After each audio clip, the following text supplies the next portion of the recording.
Chapter 1. The First Death Remembered. The volcanic glass of Istvan Fev reflected the dying light of its crimson sun as the dropships descended through the ash-laden atmosphere. Vulkan stood at the prow of his assault craft, watching the scorched surface of the world that would become humanity's greatest betrayal grow larger through the reinforced viewport. The salamanders flanked him in perfect formation, their drake-scale armor gleaming in the red light, ready to purge the traitors who had dared turn against the Emperor's vision. "My lord," Captain Artellus Numeon spoke from beside him, his voice tight with anticipation. "Long-range Auspex confirms Iron Warrior's positions along the northern ridgeline. Our drop zone remains clear." Vulkan nodded, his massive frame dwarfing even his Astartes sons. At his side, the relic hammer, Dawnbringer, hummed with barely contained energy, its ancient mechanisms responding to his presence. "The traitors will learn the price of their betrayal this day, my son. The flames of Nocturne burn eternal." As the dropships touched down on the ash-covered plain, Vulkan felt a strange sensation, a tingling at the edge of his consciousness, as if something deep within his genetic structure had shifted. He dismissed it as pre-battle anticipation, the familiar stirring of his Primarch physiology preparing for war. How could he have known that in that moment, a fragment of the Emperor's psychic essence buried within his creation was awakening, responding to the approaching trauma in ways that would fundamentally alter the nature of his immortality? The first volleys came not from the expected positions, but from above, orbital bombardments that lit the sky like artificial suns. Vulkan's enhanced vision tracked the incoming munitions, even as his sons began their disciplined withdrawal toward the extraction zones. But there would be no extraction. The communications channels erupted with panicked Vox traffic as the horrible truth became clear. Iron Warriors, Night Lords, Word-Bearers, and Alpha Legion forces were turning their weapons on their loyalist brothers. "Father!" Numeon's voice cut through the chaos as mass driver rounds from the orbital platforms began to bracket their position. "We must reach the evacuation." The words were lost as the first nuclear warhead detonated barely 300 meters from Vulkan's position. The Primarch had time for a single thought. This is not how a son of the Emperor dies, before the atomic fire consumed him entirely. Death came as molecular dissolution, every atom of his being torn apart by forces that could split the foundations of matter itself. Vulkan experienced the complete unmaking of his physical form, flesh, bone, and ceramite armor, sublimating into component particles in a cascade of nuclear fury. His consciousness should have simply ceased, snuffed out like a candle in a hurricane. Instead, he witnessed every microsecond of his destruction. The nerve endings throughout his massive frame registered the exact moment when each cell reached critical temperature and burst. He felt his twin hearts stop beating as the blood in his veins flash-boiled to steam. His enhanced brain recorded the sensation of his skull cracking open like an eggshell, the pressure wave liquefying the organs within. Even his Primarch-reinforced skeleton, bones that could turn aside chains wards, crumbled to radioactive dust in the atomic maelstrom. But beyond the physical dissolution lay something far more profound and terrifying. Vulkan experienced the cessation of existence itself, the moment when consciousness simply wasn't. It was not sleep, not unconsciousness, but absolute negation. An eternity compressed into microseconds, where the concept of self had no meaning because there was no self to give it meaning. Then came the resurrection. Vulkan's first gasp as his restored lungs, filled with ash-laden air, was not one of relief but of absolute horror. Every sensation from his death remained crystal clear in his memory. The heat, the pain, the dissolution, and worst of all, the nothingness. Where before his previous resurrections throughout his long life had been merciful blanks, gaps in memory that allowed him to function without the trauma of death's experience. Now everything remained in perfect, excruciating detail. He found himself lying in a crater of fused glass, his body perfectly restored, but his mind reeling from the retained memory of complete atomic dissolution. Around him, the drop site massacre continued its hellish symphony. The screams of dying salamanders mixed with the thunder of artillery and the distinctive whine of plasma weapons. What is happening to me? Vulkan whispered to himself, staggering to his feet. The memory of his death played again in his mind's eye, every molecule of agony, every instant of unmaking. It was impossible. His perpetual nature had always provided blessed amnesia, allowing him to continue functioning despite the trauma of resurrection. But now, a bolt shell took him in the chest before he could complete the thought. The mass-reactive round punched through his restored armor and detonated within his primary heart. This death was different from the nuclear dissolution, more personal, more intimate in its violence.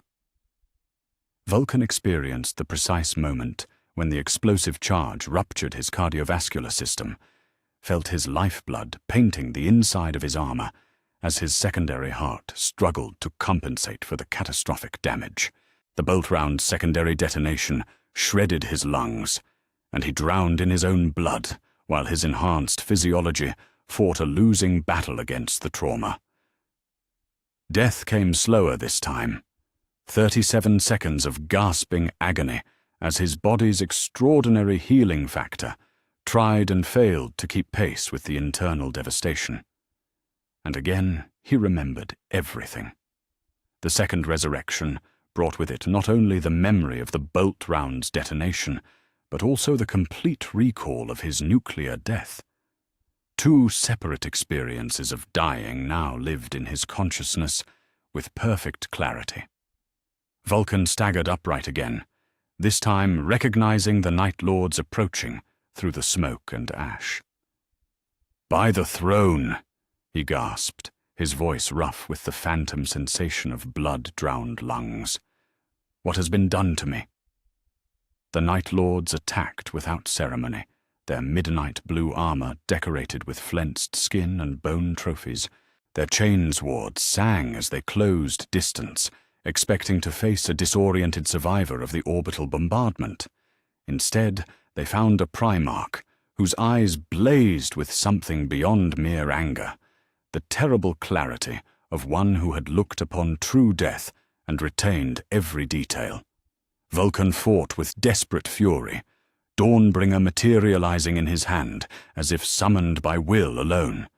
The master-crafted hammer crushed the first Night Lord's helm with a sound like breaking ceramics. But three more were already upon him. Chainsword screamed against his armor, finding gaps between plates with practiced precision. One blade carved through his left shoulder, nearly severing his arm. Another opened his throat in a spray of crimson. But it was the third blade, thrust up under his ribs and into his remaining heart, that brought the third death. This time, Vulkan experienced the gradual shutdown of his nervous system, as his brain was deprived of oxygenated blood. He felt consciousness ebbing like a tide retreating from the shore, darkness closing in from the edges of his vision until there was nothing left but that terrible, absolute void. The third resurrection was agony beyond description. Not only did Vulkan remember his latest death in perfect detail, but the accumulated trauma of all three experiences crashed over him like a psychic tsunami. The nuclear dissolution, the bolt-round detonation, the chainsword through the heart, all of it remained vivid and immediate in his memory, as if he were experiencing all three deaths simultaneously. "No," he whispered, rising from the bloodied ground where his corpse had lain. "This cannot be. This is not how it works. Perpetuals do not... We do not remember." But even as he spoke, Vulkan understood with growing horror that something fundamental had changed. The merciful amnesia that had always accompanied his resurrections was gone, replaced by a perfect and terrible clarity that preserved every moment of suffering, every instant of dissolution. Whatever had triggered this change during the first nuclear blast had altered the very nature of his immortality.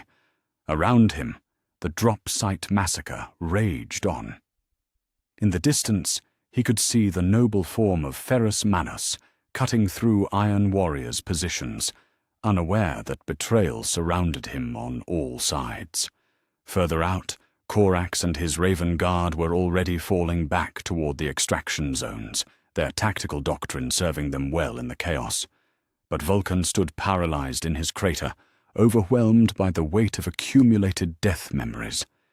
Each resurrection brought not healing, but trauma. Each return to life was tainted by the perfect recall of its ending.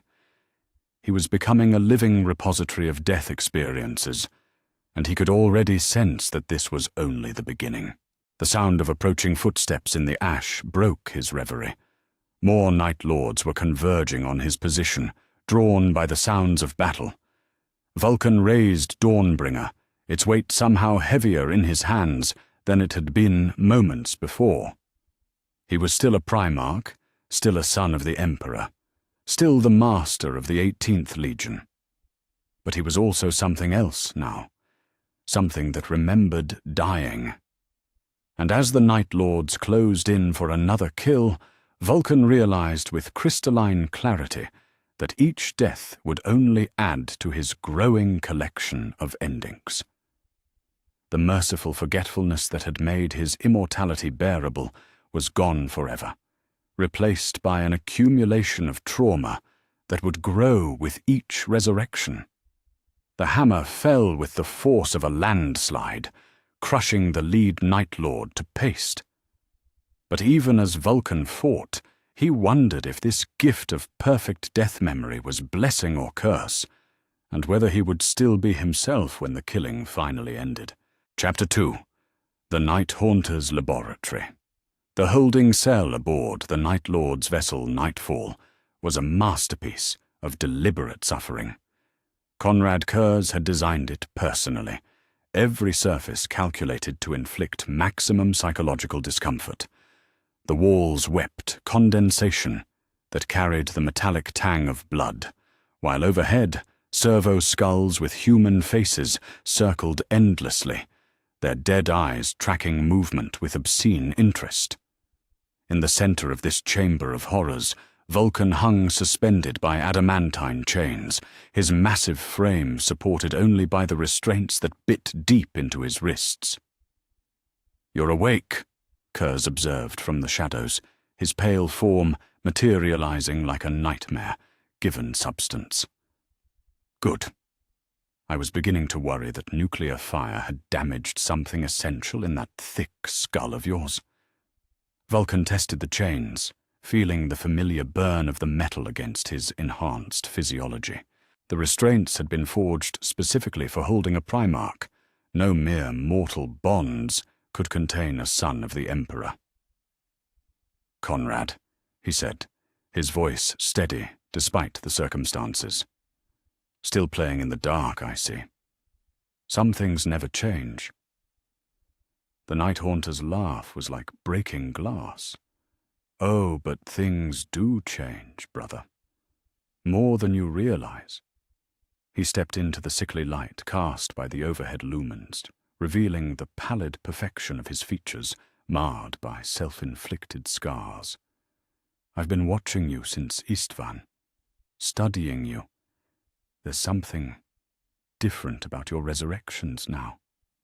Vulkan felt a chill that had nothing to do with the ship's environmental systems.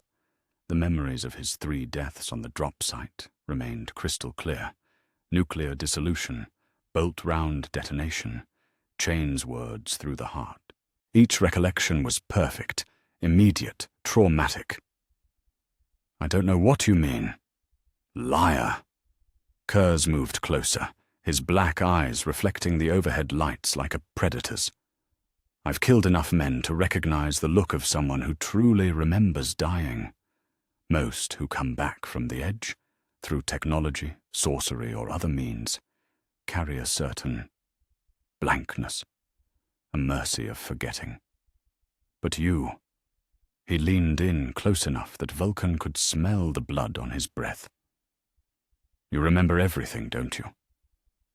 Before Vulkan could respond, Kurz produced a length of molecular wire, a garrote designed for the efficient execution of prisoners. "Let's test my hypothesis, shall we?" The wire went around Vulkan's throat with practiced precision.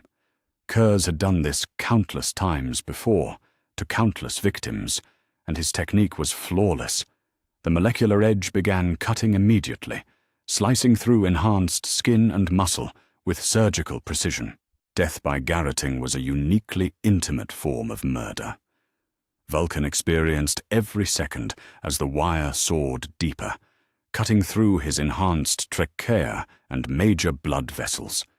He felt his airway collapse, felt the warm cascade of his own blood running down his chest as his carotid arteries were severed.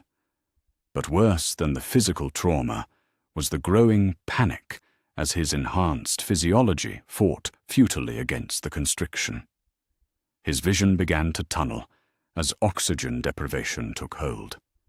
His massive hearts hammered against his ribs, desperately trying to circulate blood through damaged vessels. The cellular machinery of his enhanced metabolism screamed for air that could no longer reach his lungs. Consciousness faded gradually, dimming like a flame and being slowly snuffed out until there was nothing left but the familiar, terrible void of death. The resurrection came with a violence that left Vulkan gasping and retching. But what should have been relief became horror as the memory remained. Every detail of the garroting lived in his mind with crystalline clarity. The bite of the molecular wire, the gradual suffocation, the panic as darkness closed in. Added to his previous deaths, the accumulated trauma was becoming a weight that threatened to crush his sanity. "Fascinating," Kurz whispered, studying Vulkan's reaction with the intensity of a scholar examining a rare specimen. "Look at your eyes, brother. That's not the look of someone experiencing resurrection amnesia. You remember it all, don't you? Every cut, every breath you couldn't take, every moment of dying." Vulkan said nothing, but his silence was answer enough. "Magnificent," the Night Haunter breathed. "Do you understand what this means? I can teach you things about death that no living being has ever learned. I can expand your education in ways that would break the minds of lesser creatures." His pale hands produced a set of flensing knives, their edges gleaming with an oily sheen. "Shall we continue your instruction?" The flensing was methodical, surgical in its precision. Kurz began with the nerve clusters, peeling away strips of enhanced skin to expose the complex network of pain receptors beneath. Each cut was calculated to maximize suffering while avoiding immediately fatal damage. Vulkan endured it in silence, knowing that screaming would only encourage his brother's sadistic artistry. But as the torture continued, Vulkan began to notice something disturbing about his own reactions. Where before he might have focused on endurance, on maintaining his dignity in the face of suffering, now part of his mind was cataloguing. The accumulated death memories had created a strange detachment, as if he were observing his own torture from outside his body. Flensing knife, monomolecular edge, his mind noted clinically as Kurz worked. Entry point approximately 3 inches below the left clavicle. Nerve cluster exposure causing acute pain response. Enhanced healing factor attempting compensation. "You're analyzing this," Kurz said suddenly, his black eyes narrowing as he studied his brother's face. "I can see it in your expression. You're not just enduring, you're learning." The observation was more accurate than Vulkan cared to admit. Something fundamental had shifted in his psyche. The perfect memory of death was changing how he processed pain, trauma, and suffering. Instead of being simply a victim, he was becoming a student of his own destruction. Kurz's smile was radiant with malicious joy. "Oh, this is even better than I hoped. You're not breaking under the torture, brother. You're evolving." The flensing continued for hours. Kurz worked with the patience of an artist, creating intricate patterns of exposed nerve and muscle across Vulkan's massive frame. When the Primarch's enhanced healing factor began closing the wounds too quickly, the Night Haunter applied chemical inhibitors to slow the process. When blood loss threatened to bring unconsciousness too soon, he administered stimulants to keep his subject aware and alert. Finally, when Vulkan's body was a map of surgical trauma, Kurz made the killing stroke. A single thrust of his combat knife, driven up under the ribs and into the heart, with the precision born of 10,000 murders. This death was slower than the others, more intimate. Vulkan felt his heart stop beating, felt his enhanced blood pressure dropping as the wounded organ failed to maintain circulation. His vision grayed at the edges as his enhanced brain was starved of oxygen, but throughout the dying process, his mind continued its clinical cataloguing: cardiac trauma, approximate time to unconsciousness, sensation of systemic failure. The resurrection brought not only the memory of his latest death, but also a disturbing clarity about the process itself. Vulkan now possessed perfect recollections of nuclear dissolution, bolt-round detonation, chains-ward wounds, garroting, and surgical assassination.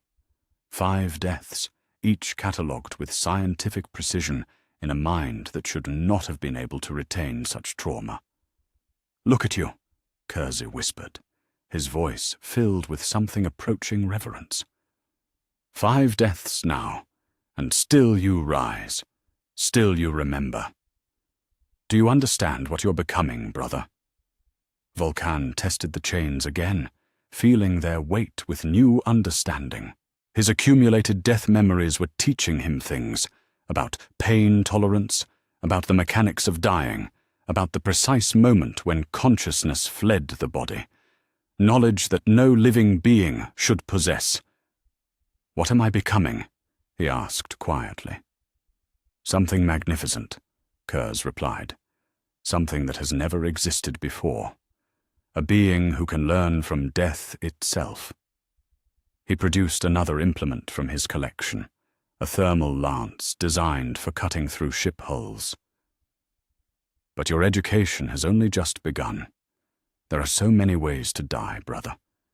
So many lessons yet to learn."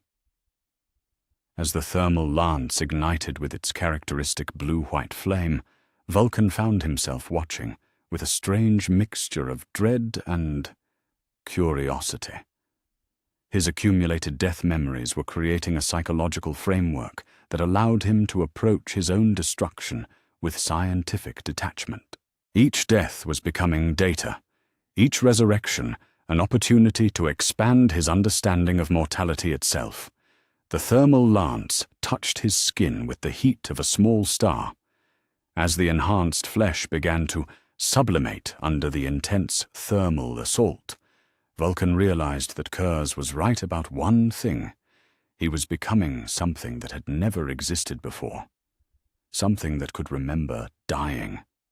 Something that could learn from death. Whether that transformation was evolution or damnation remained to be seen. The lance burned deeper, and Vulkan began his 6th journey into darkness, his mind already preparing to catalogue every sensation, every moment of thermal destruction. His brother's laboratory was teaching him lessons that no being in the galaxy had ever learned, and despite the horror of it all, some cold, analytical part of his transformed psyche was eager to continue the education. Chapter 3. The Weight of Endings. Time had lost all meaning in the depths of the nightfall. Vulkan could no longer tell how long he had been suspended in Conrad Kurz's laboratory of horrors. Days? Weeks? The ship's artificial lighting never changed, and the endless cycle of death and resurrection had blurred into a hellish routine that defied conventional measurement. What he could measure, with terrifying precision, was the growing catalogue of endings that lived in his transformed memory. 19 deaths, 19 perfect recollections of dying, each preserved in crystalline detail within his consciousness. The latest had been particularly inventive. Kurz had introduced a viral agent that slowly dissolved his enhanced nervous system from within, allowing Vulkan to experience the gradual shutdown of his entire sensory apparatus over the course of 3 agonizing hours. He could still feel the phantom sensation of his nerve endings dying one by one, darkness creeping inward from his extremities like a tide of nothingness. "You're building something in that skull of yours," Kurz observed from his position in the shadows, where he had taken to studying his brother's reactions with the intensity of a scholar. "I can see it in your eyes. A structure, an architecture of death." Vulkan said nothing, but his silence confirmed his brother's observation. In the depths of his mind, he was indeed constructing something, a vast mental palace where each death resided in its own chamber, perfectly preserved and eternally accessible. The nuclear dissolution occupied a hall of atomic fire. The garroting lived in a room hung with molecular wire. The flensing inhabited a surgical amphitheatre, where pain was transformed into knowledge. It was a coping mechanism, he told himself, a way to organize the impossible trauma of accumulated death memories. But increasingly, he found himself walking those mental corridors during moments of wakefulness, visiting his deaths like a curator examining artifacts in a museum of endings. "Show me the 20th, Kurz commanded, producing a device that Vulkan recognized with growing dread, a miniature atmospheric processor designed for emergency airlocks. "I want to see how you handle the void." The airlock sequence was brutally simple. Kurz activated the atmospheric processor in reverse, rapidly evacuating the air from a sealed section of the chamber. Vulkan found himself thrust into hard vacuum, his enhanced physiology struggling against the sudden decompression. Death by vacuum exposure was a slow, methodical execution.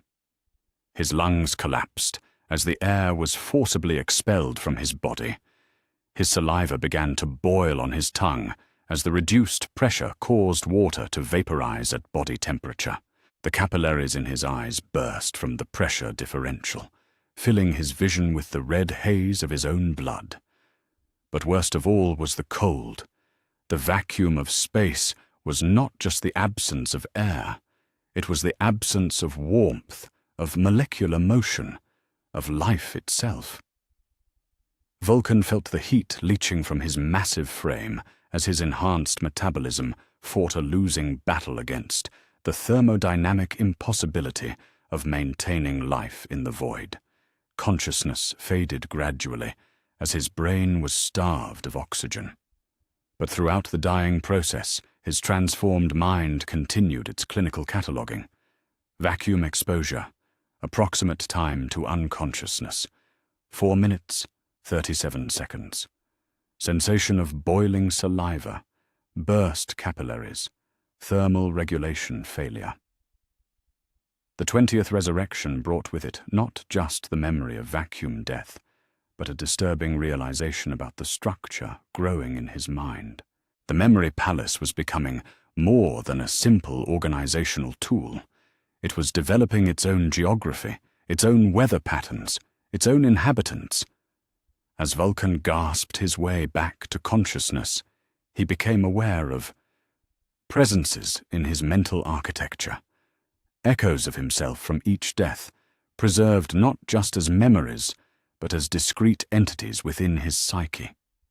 The Vulkan who had burned in atomic fire stood in the hall of nuclear dissolution, his flesh perpetually sublimating in perfect, endless agony. The Vulkan who had been flensed wandered the surgical amphitheater, his exposed nerves singing an eternal song of pain. 20, he whispered, his voice rough with the phantom sensation of boiled saliva. 20 deaths, and I remember them all. And how do they make you feel? Kurz asked, leaning forward with the intensity of a confessor. Do they teach you compassion for those who die once? Do they deepen your understanding of mortal suffering? Vulkan tried to summon the familiar warmth that had always defined his nature, the protective instinct that had driven him to forge the salamanders into defenders of humanity's weak and innocent. But when he reached for that compassion, he found only analysis. Cold, clinical examination of the mechanics of suffering.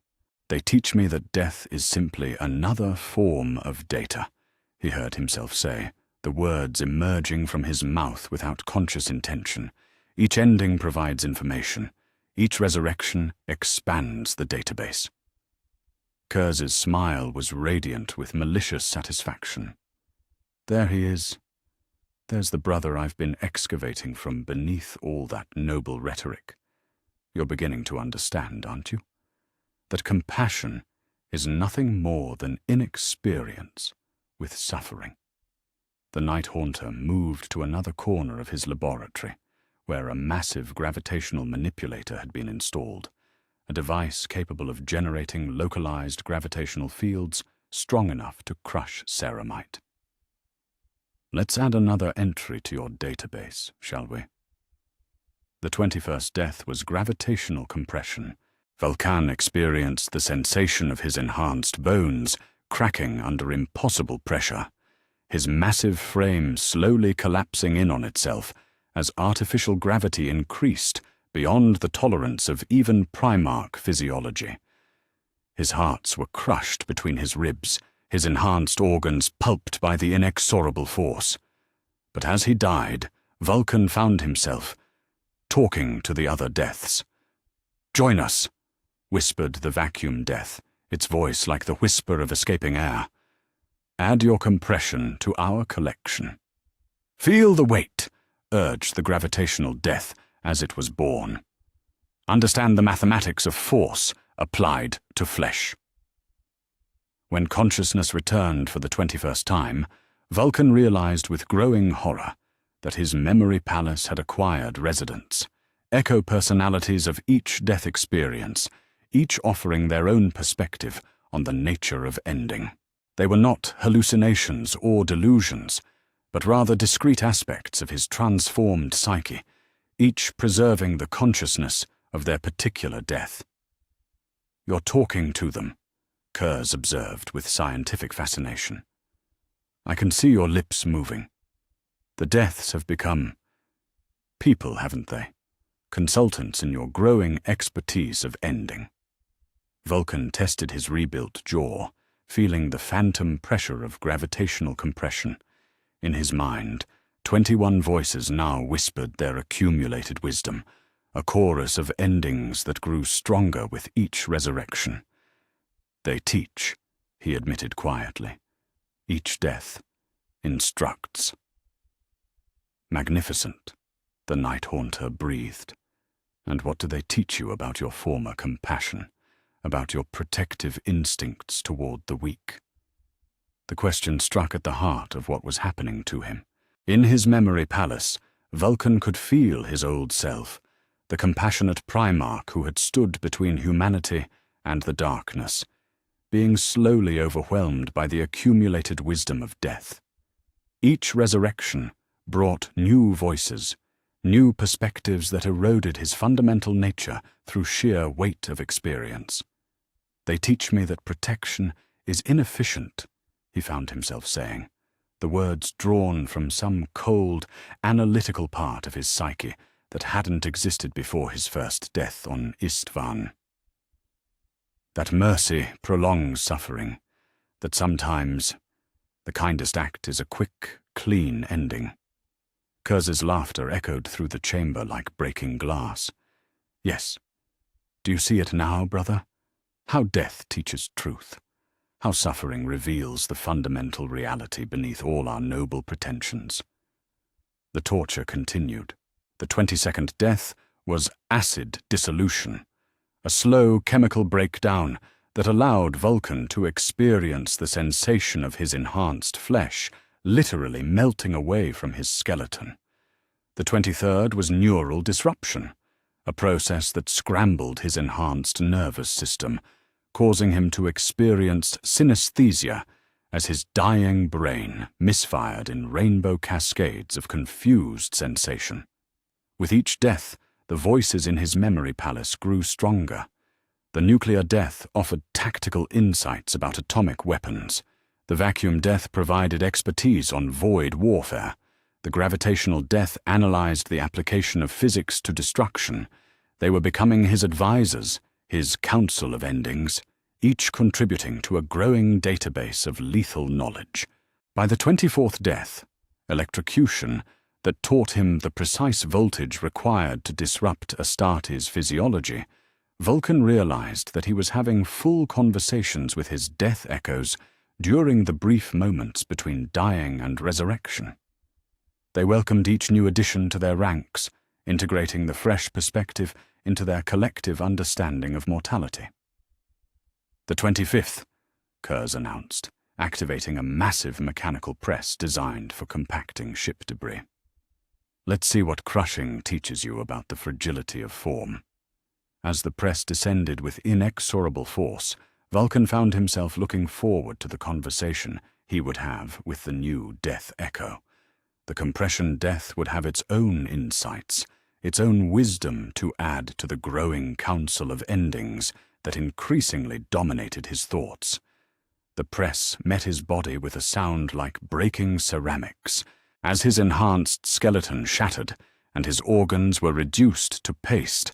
Vulkan's last conscious thought was a disturbing recognition. He was beginning to prefer the company of his deaths to the world of the living.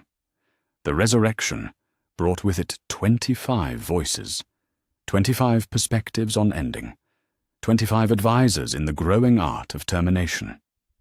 And in the depths of his memory palace, the compassionate Primarch who had once protected the weak was becoming just another voice in the chorus, one that grew quieter with each passing death. For the first time since his transformation began, Vulkan found himself considering a possibility that would have been unthinkable before his education in death.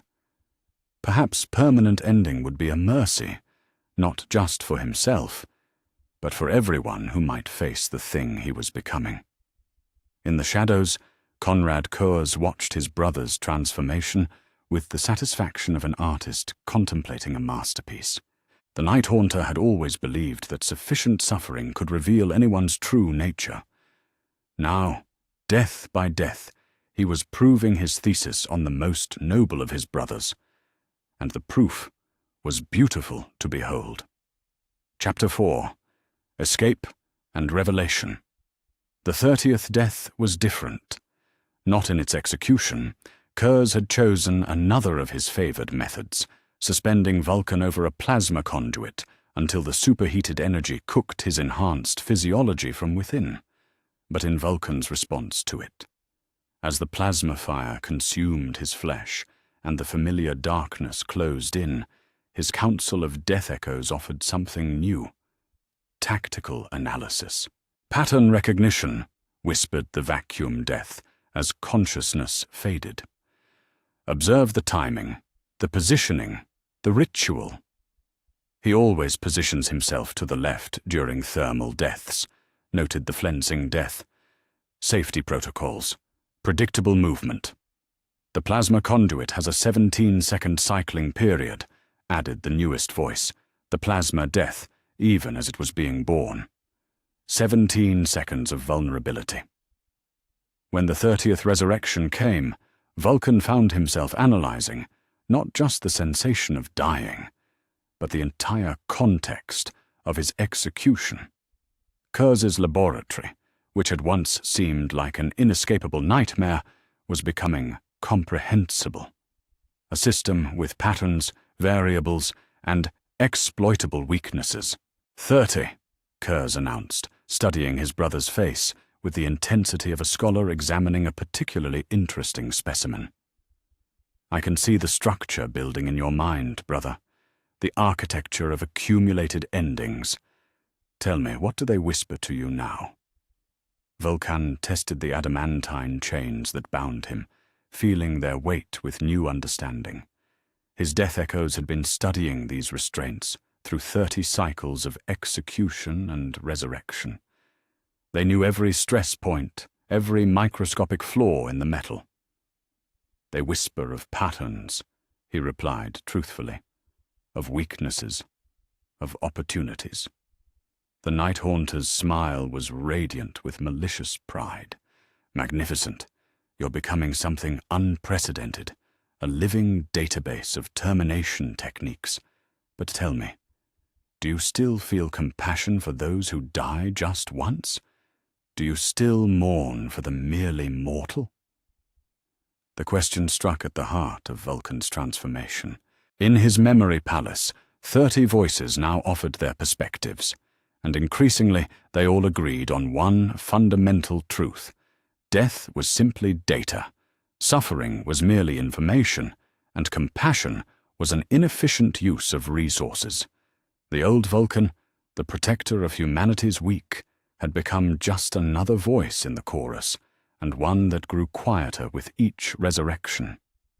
I feel clarity, Vulkan answered, and realized with disturbing satisfaction that it was completely true. Kurz moved to his collection of execution devices, selecting a gravitational compressor for the 31st death. But this time, as he positioned himself in his habitual location, 3.7 meters to the left of the device, well clear of the projected gravity field, Vulkan was ready. The compression began as it always did, Vulkan's enhanced skeleton cracking under impossible gravitational forces. But this time, he used the 17 seconds of Kurz's predictable positioning to do something that would have been impossible before his education in death. He synchronized his resurrection with a calculated structural failure. The gravitational compressor, subjected to repeated use over weeks of torture, had developed microscopic stress fractures that Vulkan's death echoes had been cataloguing with each execution. The compression deaths, there had been several now, understood the precise tolerances of the device. They knew exactly when and how it would fail if subjected to the right kind of feedback loop. As Vulkan died for the 31st time, he used his final moments of consciousness to subtly adjust his body's position, creating a resonance frequency in his collapsing skeleton that would propagate through the gravitational field and into the device's containment matrix. The resurrection came with a sound like breaking reality as the compressor overloaded and exploded, sending shrapnel of twisted metal throughout the laboratory. Kurz, caught in his predictable position, was struck by debris that opened his pale throat in a spray of dark blood. For the first time in weeks, Vulkan was free. But freedom felt different now. As he rose from the wreckage of his bonds, his movements carried a cold efficiency that would have been foreign to the Primarch who had first been captured on Istvan V. His 31 death echoes provided a constant stream of tactical analysis, their accumulated wisdom transforming him into something that thought in terms of optimal kill ratios and efficient termination protocols. The Night Lords who rushed to their Primarch's aid found themselves facing not the noble defender of humanity they expected, but something that had been educated in the intimate mechanics of ending. Vulkan moved through them with surgical precision, each strike informed by 31 different perspectives on how enhanced physiology could be most efficiently disrupted. The first Night Lord died to a throat strike that severed his enhanced larynx, a technique perfected through Vulkan's own garroting deaths. The second fell to precise gravitational trauma, as Vulkan used his massive fists to create compression waves in the Astarte's torso, knowledge gained from his own crushing deaths. The third was dispatched through thermal application, Vulkan's hands generating enough friction to literally cook the warrior's brain through his helmet. "Efficient," whispered the Council of Death Echoes as Vulkan fought his way toward the ship's escape pods. "Optimal. No wasted motion, no unnecessary suffering. Clean endings." By the time Vulkan reached the launch bay, he had killed 47 Night Lords with a clinical detachment that disturbed even him. Each death had been perfectly calculated, informed by his accumulated experience of dying, and executed with the efficiency of a machine designed for termination. The escape pod launched into the void, carrying a passenger who was fundamentally different from the one who had been captured weeks before. As Vulkan set course for Macragga, he found himself reviewing his kills with the same analytical precision he applied to his own deaths. 47 terminations, each contributing data to his growing understanding of how life ended.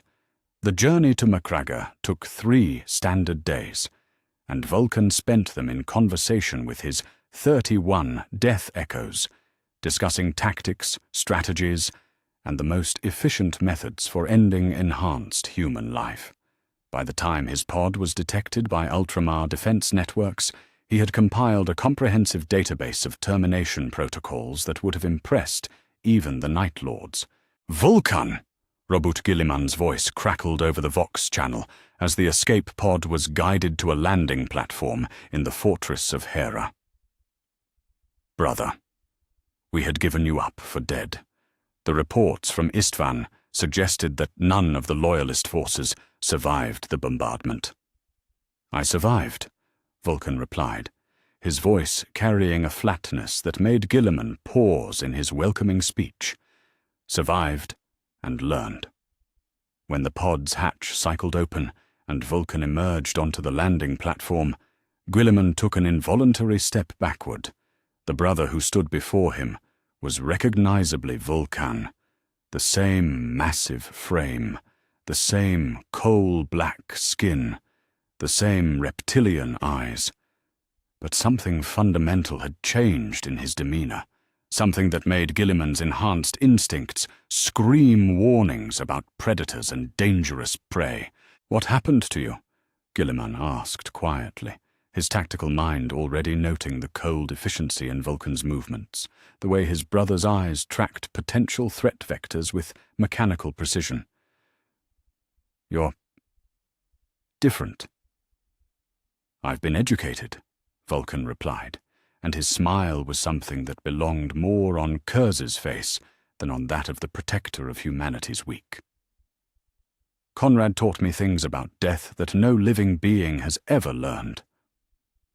They walked through the corridors of the fortress of Hera, and Gilliman found himself increasingly disturbed by his brother's transformation.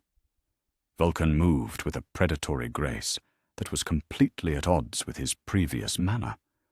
Where once he had carried himself with the protective bearing of a guardian, now he moved like something that calculated kill ratios and termination efficiencies.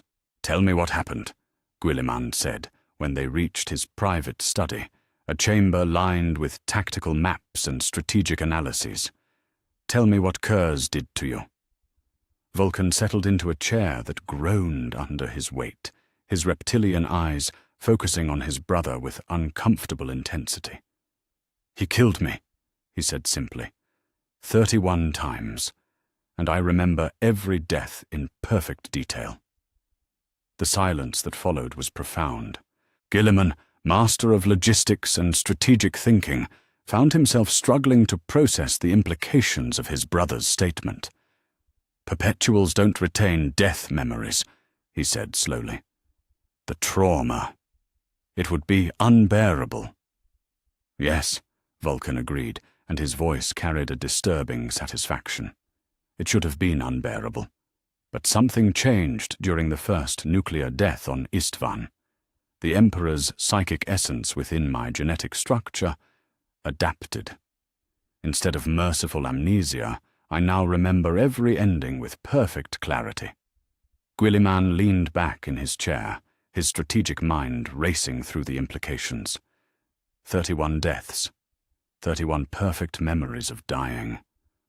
"Brother, how do you function? How do you maintain any semblance of sanity?" "I've developed a system," Vulkan explained, and Guilliman noticed the clinical detachment in his brother's voice. "A memory palace where each death resides, offering its wisdom. They guide me now, these endings. They teach me things about efficiency, about optimal termination protocols, about the mathematics of ending life. You speak of death like..." Guilliman paused, searching for the right words. "Like a scholar discussing tactics." "Because that's what it is," Vulkan replied, and his smile was cold as the void between stars. "Death is simply another form of data, Robut. Suffering is information. Pain is instruction. Kurz taught me to see past the sentiment and emotion to the fundamental truth beneath." Guilliman found himself looking at his brother and seeing a stranger, something that wore Vulkan's face, but thought in terms that would have been more at home in a Night Lord's tactical briefing. "What about your compassion?" he asked quietly. "Your protective instincts? Your love for humanity's weak and defenseless?" Vulkan was quiet for a long moment, and when he spoke, his voice carried a note of something that might have been loss.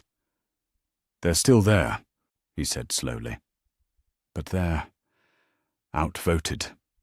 31 voices whisper of efficiency, and only one still speaks of protection. The mathematics are clear."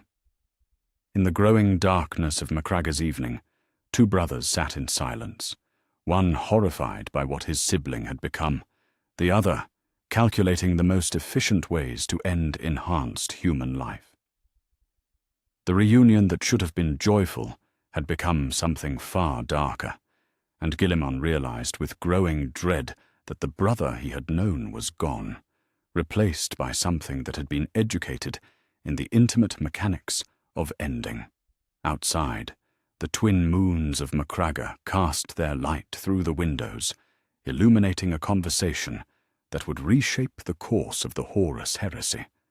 For Vulkan had returned from the dead not as a protector of humanity, but as something far more dangerous, a living weapon that understood death with perfect, terrible clarity. And in the depths of his transformed psyche, 31 voices whispered of all the ways the galaxy could be made more efficient. Chapter 5. The Changed Primarch.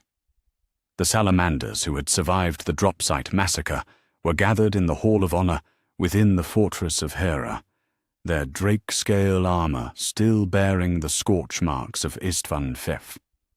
Captain Tushan stood at attention as his gene father entered the chamber. But the joy of reunion that should have filled his enhanced hearts was replaced by a cold dread that he struggled to understand. Vulkan moved into the hall with a predatory grace that was utterly foreign to the Primarch they remembered, where once their father had carried himself with the protective bearing of a guardian. Now he moved like something that calculated threat vectors and termination probabilities with every step.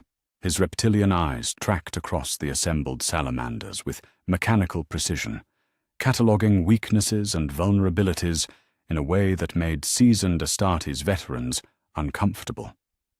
"My sons," Vulkan said, his voice carrying a flatness that made Tushan's enhanced hearing struggle to process familiar inflections. You survived Istvan. Good. We will require experienced warriors for what comes next. Tushan exchanged glances with Sergeant Leodracus, both veterans noting the clinical detachment in their Primarch's assessment. There was no warmth in his greeting, no relief at finding his sons alive, no sorrow for those lost. Just evaluation. Father, Tushan began carefully. We are relieved beyond measure to find you alive. The reports suggested that no loyalist forces survived the orbital bombardment. How did you— I died, Vulkan interrupted, and his smile was something that belonged on a Night Lord's interrogator rather than the protector of humanity's weak. Multiple times. The experience was educational. The silence that followed was profound and disturbing. The salamanders had served their Primarch for over a century, and they knew his moods, his mannerisms, his fundamental nature. This creature that wore their father's face was something else entirely, something cold and calculating that thought in terms they didn't want to understand. Educational? Sergeant Leodracus asked quietly, his voice carrying the kind of careful tone one might use when addressing a dangerous predator. Death is an excellent teacher, Vulkan explained, settling into the massive chair at the head of the hall with fluid efficiency. Each ending provides data about vulnerabilities, weaknesses, optimal termination protocols. I have accumulated considerable expertise in this area. Tushan felt something cold settle in his enhanced stomach. His gene father was discussing death, his own and others, with the clinical detachment of a Magos biologist dissecting specimens. The protective warmth that had always defined their Primarch had been replaced by something that analyzed the mechanics of ending life with scientific precision. Father, Tushan said carefully, perhaps you should rest.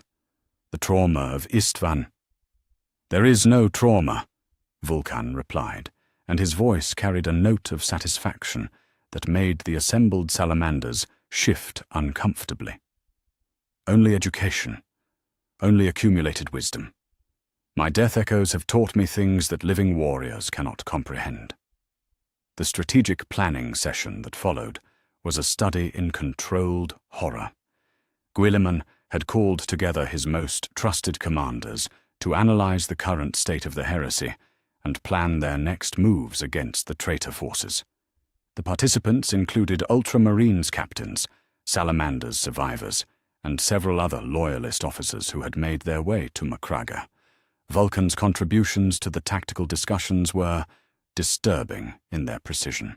The word-bearer's advance on Calth can be countered most efficiently through targeted elimination of their chaplain cadre, he announced, his massive fingers tracing deployment patterns on the strategic hololith. Based on my experience with ritual disembowelment, the 14th death, quite instructive, their fanaticism becomes disorganized confusion when their spiritual leadership is removed through precise evisceration. Guilliman paused in his own strategic analysis, staring at his brother with growing concern. Your experience with— what? Ritual disembowelment, Vulkan repeated with clinical detachment. Conrad was quite thorough in his educational methodology. The process teaches valuable lessons about the relationship between spiritual conviction and physiological trauma. The word-bearer's faith-based combat doctrine has similar structural weaknesses. The assembled officers exchanged horrified glances. Captain Ventanus of the Ultramarines found himself studying the tactical display rather than looking directly at the transformed Primarch. Tushan gripped the edge of the table with enough force to crack the reinforced ceramite, his enhanced self-control the only thing preventing him from voicing his horror at what his gene father had become. But the truly disturbing aspect of Vulkan's contributions was their effectiveness. His recommendations, informed by his accumulated death memories, were tactically sound in ways that made traditional military doctrine seem primitive by comparison. He could predict enemy responses with uncanny accuracy because he understood the psychology of dying with perfect, terrible clarity.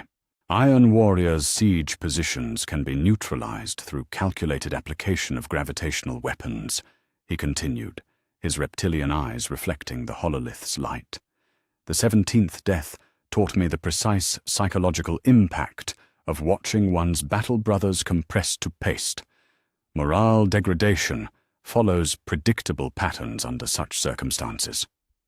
"Brother," Guilliman interrupted, his voice carrying the kind of careful control that suggested he was struggling with his own horror.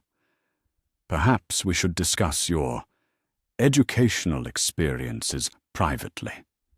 The strategic implications are clear." Vulkan cut him off, his enhanced hearing detecting the elevated heart rates and stress pheromones of everyone present. "My death echoes provide tactical advantages that conventional military thinking cannot match. Each ending I experienced teaches lessons about optimal force application, psychological warfare, and efficient termination protocols." As the planning session continued, it became increasingly apparent that Vulkan's transformation was complete and irreversible.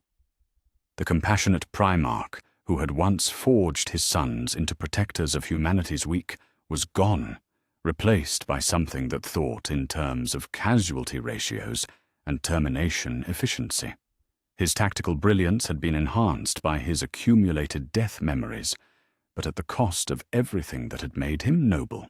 During a brief recess, Tushan approached his Gene father with the desperate hope that some trace of the old Vulkan remained.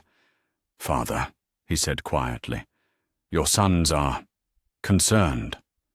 This clinical approach to warfare, this focus on death and termination, it is not the way of the salamanders." Vulkan turned to study his son with the kind of detached interest one might show a particularly interesting specimen.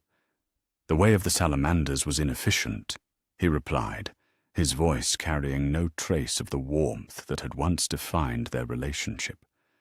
"Protection of the weak prolongs their suffering. Mercy creates tactical complications. My death echoes have taught me that sometimes the most compassionate act is a swift, clean ending."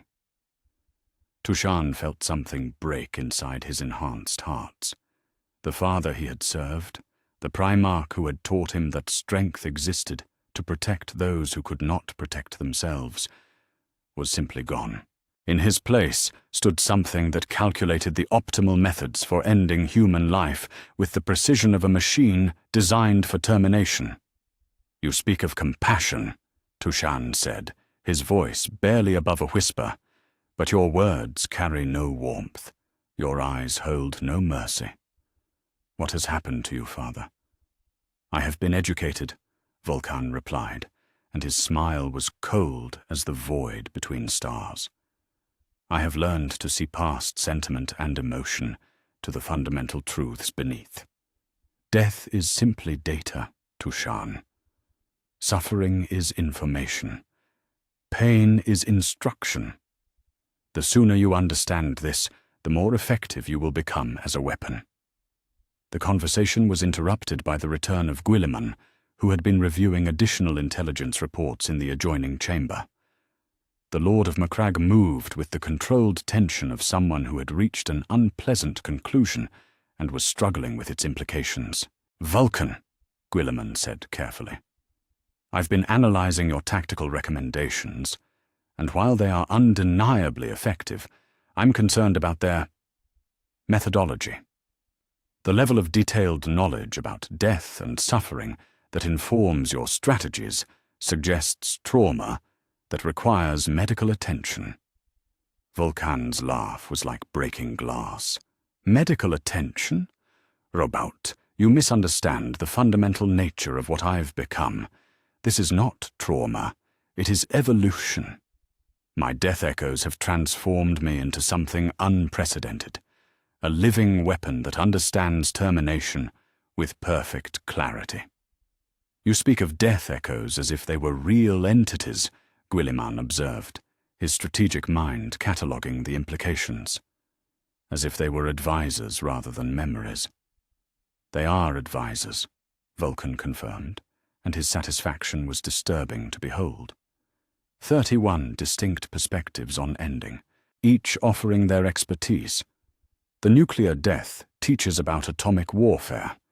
The vacuum death provides insights into void combat. The compression deaths understand the application of force to enhanced physiology. Together, they comprise a council of endings that guides my tactical decisions. Guilliman found himself staring at his brother and seeing a stranger, something that had once been noble and protective, but had been transformed into a living database of termination techniques. The reunion he had hoped would bring reinforcement to the loyalist cause was becoming a nightmare of psychological horror. "Brother," he said quietly, "what you're describing sounds like fragmentation. Multiple personalities, each preserving the trauma of a different death experience. This is not evolution. It is dissociation on a scale that would break the minds of lesser beings." "Lesser beings, yes," Vulkan agreed, his reptilian eyes reflecting the chamber's lighting. "But I am not a lesser being. I am a Primarch, a son of the Emperor, and I have been given a gift that no other creature in the galaxy possesses: perfect memory of death itself. Each ending I experienced has made me more efficient, more deadly, more capable of achieving the ultimate victory." "At what cost?" Guilliman asked, his voice carrying genuine pain. "You speak of efficiency and termination protocols, but what about compassion? What about protection of the innocent? What about the values that made you the defender of humanity's weak?" Vulkan was quiet for a long moment, and when he spoke, his voice carried a note of something that might have been loss. "They're still there," he said slowly. "The old values, the old instincts, but they're outnumbered. 31 voices whisper of efficiency, and only one still speaks of protection. The mathematics are clear, Robut. The optimal path forward requires embracing the wisdom of endings rather than clinging to sentiment." In the growing darkness of Macraga's evening, the two brothers stood in silence, one horrified by what his sibling had become, the other calculating the most efficient ways to end enhanced human life. The intervention that should have saved Vulkan's humanity had instead revealed the depth of his transformation. And in the halls beyond, the salamanders struggled with the terrible knowledge that their beloved father was gone forever, replaced by something that thought of them as weapons in an arsenal of ending, rather than sons to be protected and cherished. The protector of humanity's weak had become something far more dangerous, a creature that understood death with perfect, terrible clarity, and was prepared to use that knowledge to make the galaxy more efficient. Chapter 6. The Memory Palace of Death. The tactical hololith in Guilliman's primary war chamber displayed the current disposition of traitor forces throughout the segmentum solar, a constellation of red markers that represented humanity's greatest betrayal. Vulkan stood before the display with the stillness of a predator studying prey, his reptilian eyes tracking force deployments and strategic weaknesses with mechanical precision.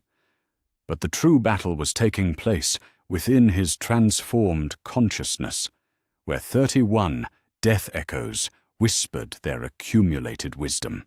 "The word-bearers fleet at Armatura," Vulkan announced without preamble, his massive finger indicating a cluster of crimson icons. Their formation patterns indicate inexperience with void warfare. They're maintaining ritual formations that prioritize symbolic meaning over tactical efficiency. Guilliman looked up from his strategic analyses, noting the clinical detachment in his brother's assessment. Based on what intelligence? Our Auspex readings show standard battle line deployment. Based on the 23rd death, Vulkan replied, his voice carrying the flat precision of a cogitator processing data. Ritual strangulation teaches valuable lessons about the psychology of symbolic action versus practical necessity.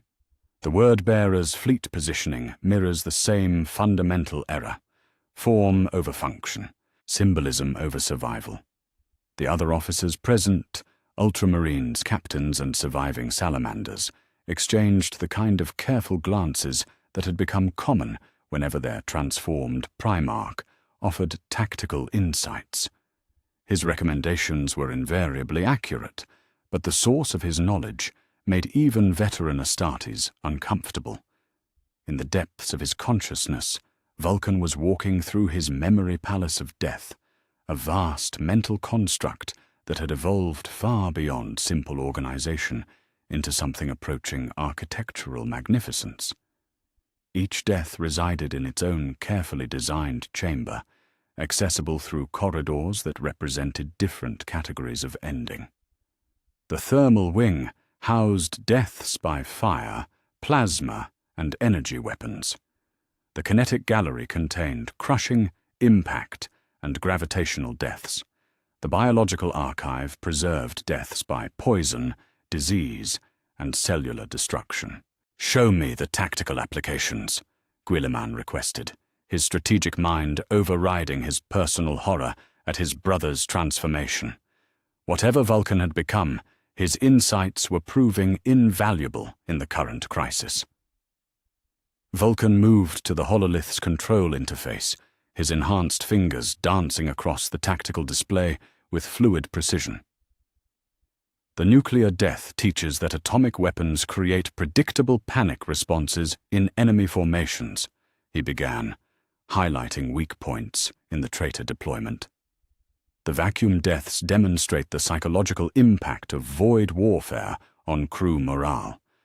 The compression deaths reveal structural vulnerabilities in ship design when artificial gravity is weaponized."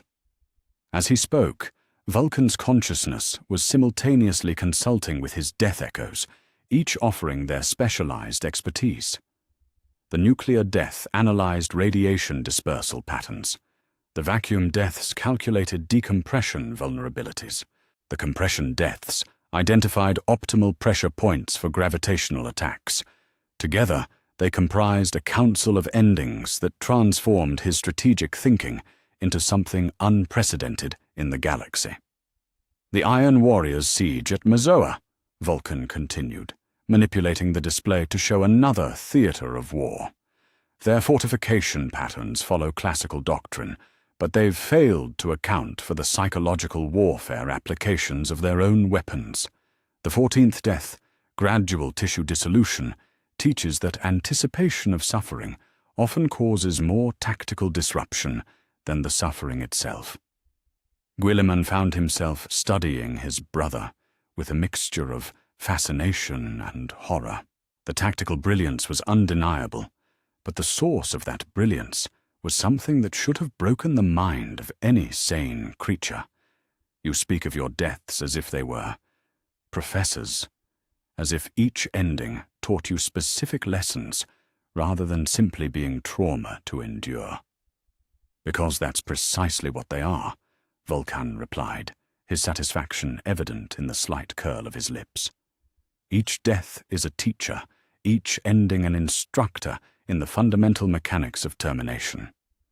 My memory palace has organized this education into a comprehensive database of tactical applications."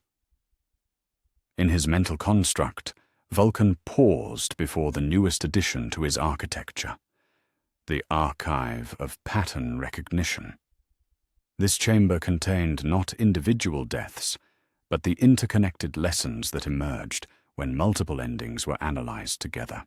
Here, the nuclear death's understanding of atomic dispersal patterns, combined with the vacuum death's knowledge of pressure, differentials to create unprecedented insights into void warfare tactics. The strategic planning session continued for several hours, with Vulkan's death-informed recommendations reshaping the entire Loyalist response to traitor movements. His insights into enemy psychology, derived from his perfect understanding of how consciousness responded to different forms of termination, allowed him to predict enemy actions with uncanny accuracy. "The Night Lord's harassment of our supply lines," he announced, manipulating the display to show a series of ambush locations. Their attack patterns follow the same psychological triggers as the seventh death: gradual exsanguination. They're attempting to create anticipatory fear rather than immediate destruction. The counter-strategy is to embrace the inevitability of loss rather than attempting to prevent it entirely. Tushan, who had remained silent throughout most of the briefing, finally spoke. "Father," he said quietly, "you speak of death and loss as if they were merely tactical variables to be manipulated. What about the human cost? What about the lives that will be ended by these strategies?" Vulkan turned to study his son with the kind of detached interest one might show a particularly interesting specimen.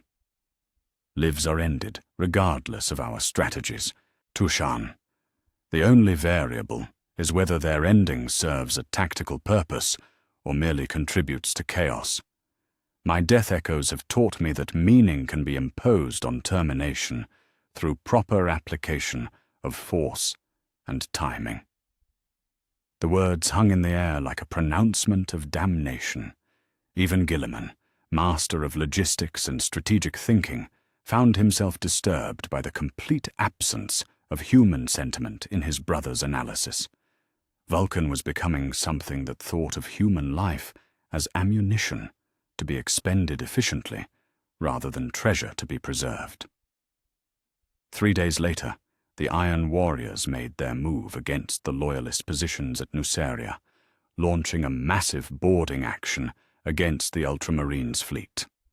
Vulkan volunteered to lead the defensive response, his tactical recommendations having earned him grudging acceptance from commanders who feared what he had become, but could not deny his effectiveness. The boarding action unfolded in the claustrophobic corridors of the Ultramarines' battle barge Courage and Honor, where Iron Warriors, in their distinctive hazard-striped armor, cut through Loyalist positions with methodical precision. Vulkan moved through the carnage with a fluidity that was utterly foreign to his previous combat style, each movement informed by 31 different perspectives on how enhanced human life could be most efficiently terminated. The Iron Warriors who faced him found themselves confronting not the noble defender they expected, but something that understood death with perfect, terrible clarity. Vulkan's hammer, Dawnbringer, became an instrument of surgical precision, each strike calculated to create maximum psychological impact on surrounding enemies, while efficiently terminating its immediate target. An Iron Warrior's sergeant, armed with a power fist, managed to land a devastating blow to Vulkan's torso, the energy field disrupting his enhanced physiology and stopping his twin hearts. As consciousness faded, Vulkan experienced his 30-second death with the same clinical detachment he had developed for the previous 31. The power fist disruption created a unique form of cardiovascular failure that his death echoes immediately began cataloguing for future reference. But this death was different in one crucial aspect. It occurred during active combat, providing real-time tactical intelligence about Iron Warriors' combat doctrine, weapon preferences, and psychological responses to unexpected Primarch vulnerability. As Vulkan died, part of his transformed consciousness was analyzing the enemy's reaction patterns, studying how they responded to the apparent elimination of a Loyalist Primarch. The resurrection came with a violence that sent Iron Warriors scattering in superstitious terror.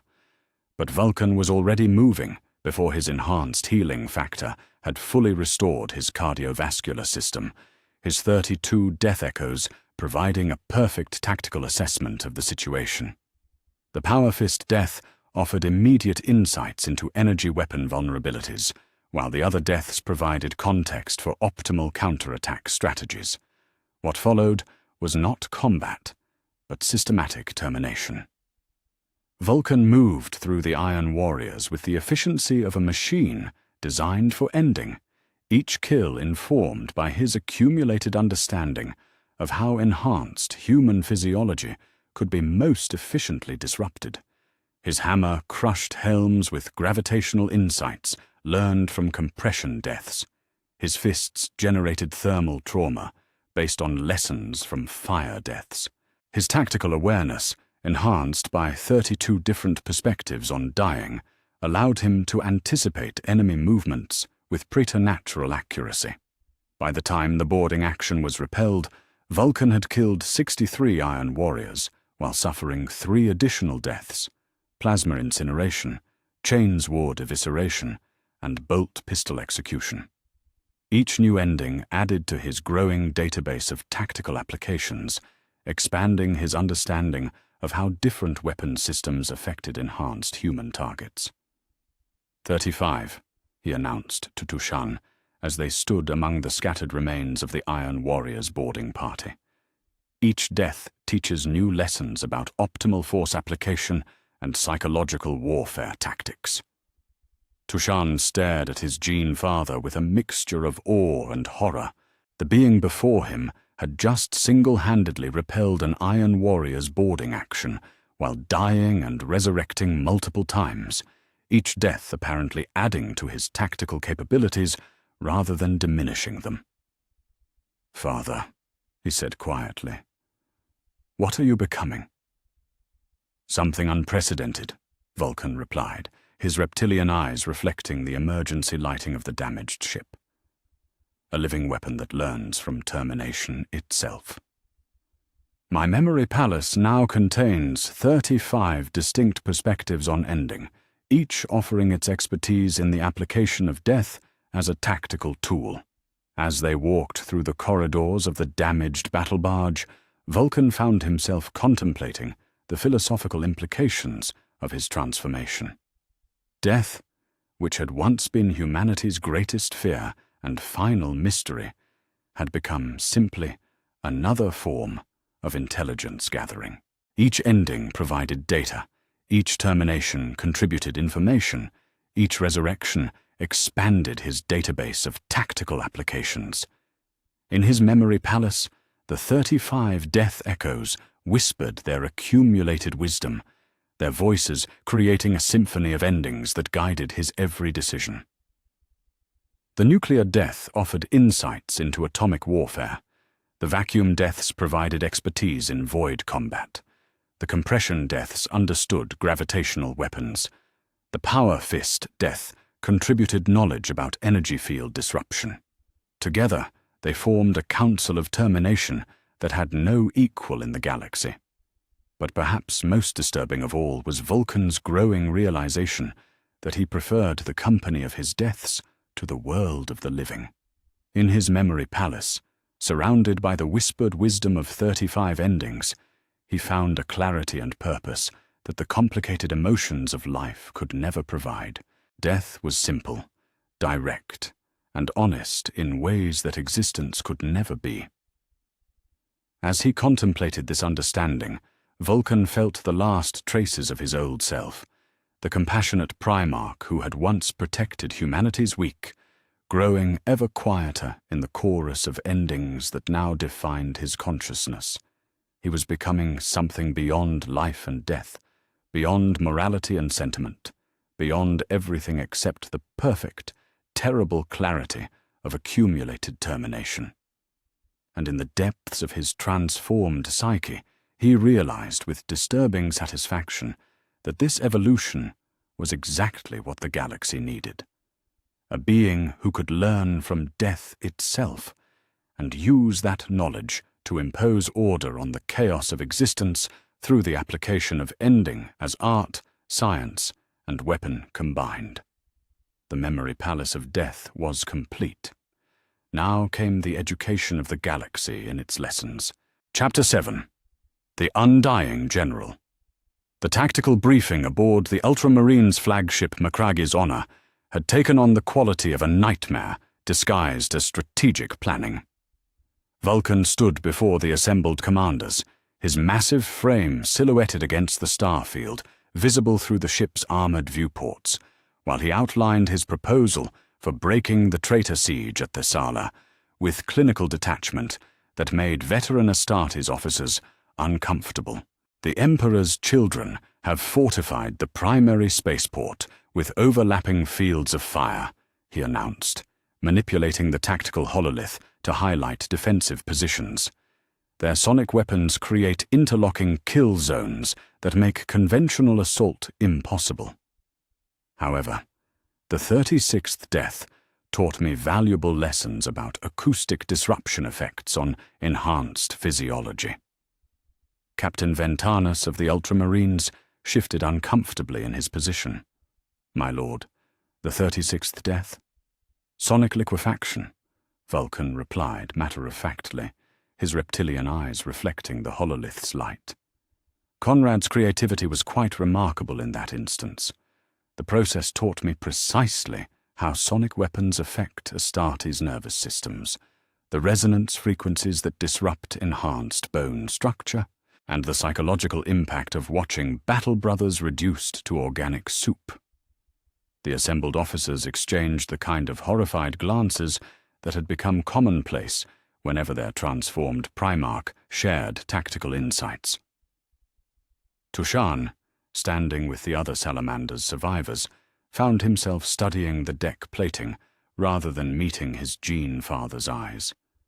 The being who wore their beloved Primarch's face had become something that discussed his own torture deaths as educational experiences. The solution, Vulkan continued, is for me to advance directly through their kill zones, allowing the sonic weapons to demonstrate their full capabilities while I study their effects firsthand. The knowledge gained from deliberate exposure will provide tactical intelligence necessary for the main assault. Guilliman, who had been reviewing supply manifests during the briefing, looked up with sharp attention. Brother, you're proposing to deliberately walk into Emperor's children's sonic weapons? The casualties would be educational, Vulkan finished, his voice carrying a satisfaction that made the ship's environmental systems seem cold by comparison.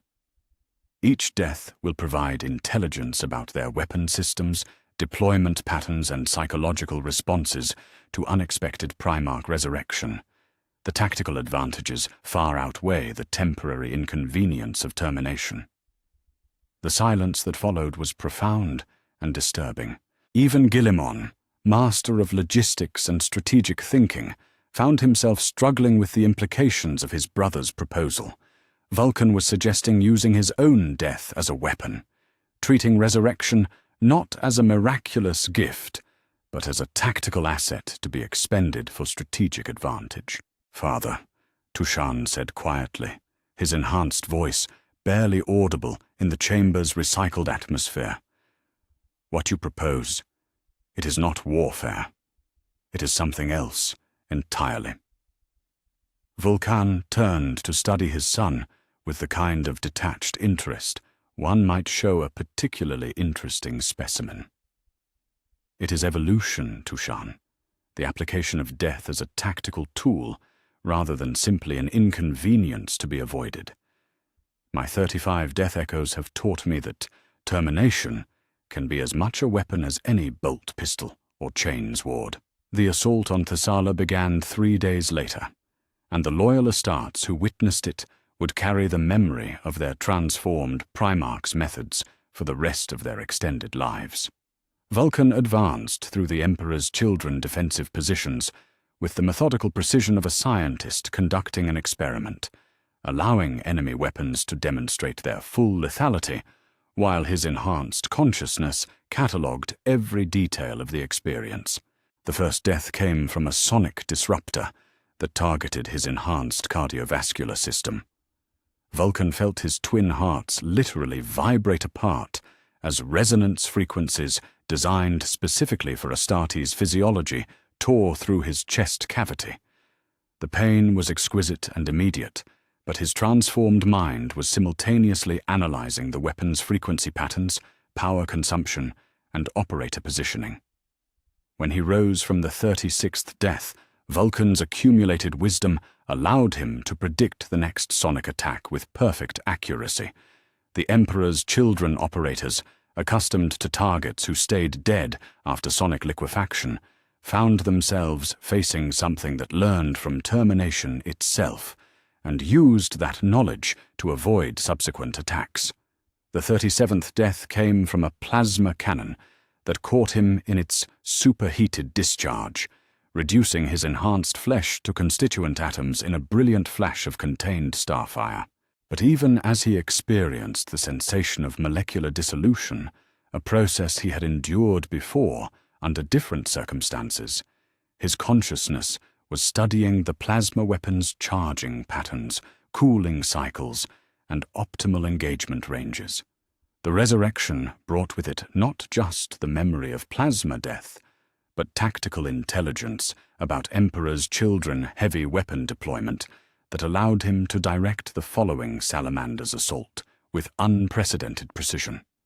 His sons advanced through enemy positions using movement patterns informed by their Primarch's accumulated death experiences, striking at weapon teams whose capabilities and limitations Vulkan now understood through direct termination. "Watch him," whispered Sergeant Leodracus to his squad as they followed in Vulkan's wake. "Watch how he moves. He knows exactly where every shot will come from." Indeed, Vulkan was navigating the battlefield with the confidence of someone who had perfect intelligence about enemy capabilities. His 37 death echoes provided a constant stream of tactical analysis, their accumulated wisdom transforming him into something that could predict enemy actions through direct experience of their weapons' lethality. The 38th death was particularly educational, a melter weapon that caught him at close range, the thermal lance designed to cut through vehicle armor, reducing his enhanced skeleton to molten calcium compounds. The process taught him valuable lessons about melter weapon heat dispersal, operator training requirements, and the psychological impact of watching a Primarch reduced to liquefied bone and flesh. But with each death and resurrection, the Emperor's children defenders were becoming increasingly demoralized. Their most lethal weapons were proving ineffective against a target that simply refused to stay terminated, and Vulkan's apparent invulnerability was creating the kind of superstitious dread that had historically broken armies throughout human history. "He rises," one Emperor's children legionary was heard to whisper over the Vox channels. "No matter what we do to him, he rises." The psychological warfare applications were not lost on Vulkan. His 38 death echoes were providing insights not just into enemy weapons and tactics, but into the fundamental psychology of facing an apparently unkillable opponent. Each resurrection was becoming a weapon in itself, eroding enemy morale through the simple demonstration that death was temporary, while their own termination would be permanent. The 39th death came from a gravitational weapon similar to those Conrad Kurz had used during his educational sessions. But Vulkan's accumulated experience with compression deaths allowed him to position himself precisely, ensuring that his resurrection would occur at the optimal location for disrupting the weapon's power coupling. When he rose from gravitational liquefaction, his enhanced fists struck the weapon's containment matrix with surgical precision, causing a feedback loop that eliminated the entire Emperor's Children heavy weapon team. By the time Vulkan achieved his 40th death, caught in the crossfire of multiple sonic weapons while advancing on the primary command bunker, the Emperor's Children resistance was collapsing into superstitious terror. Their weapons could kill the Salamander's Primarch, but he simply refused to remain dead, and each resurrection brought with it increasingly accurate counterattacks that suggested he was learning from their efforts to terminate him. The 40th death was particularly instructive.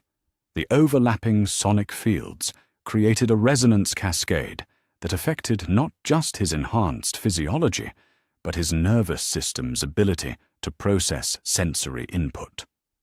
Vulkan experienced synesthesia as his dying brain translated sonic disruption into cascading colors, phantom tastes, and impossible sensations that his enhanced consciousness dutifully catalogued for future reference. When the 40th resurrection came, Vulkan found himself possessing perfect understanding of sonic weapon interference patterns, resonance frequencies, and the psychological impact of multispectrum sensory disruption on enhanced human consciousness. Armed with this knowledge, he directed the final assault with the precision of a conductor, orchestrating a symphony of destruction. The salamanders who followed him into the Emperor's children's stronghold did so with a mixture of awe and terror.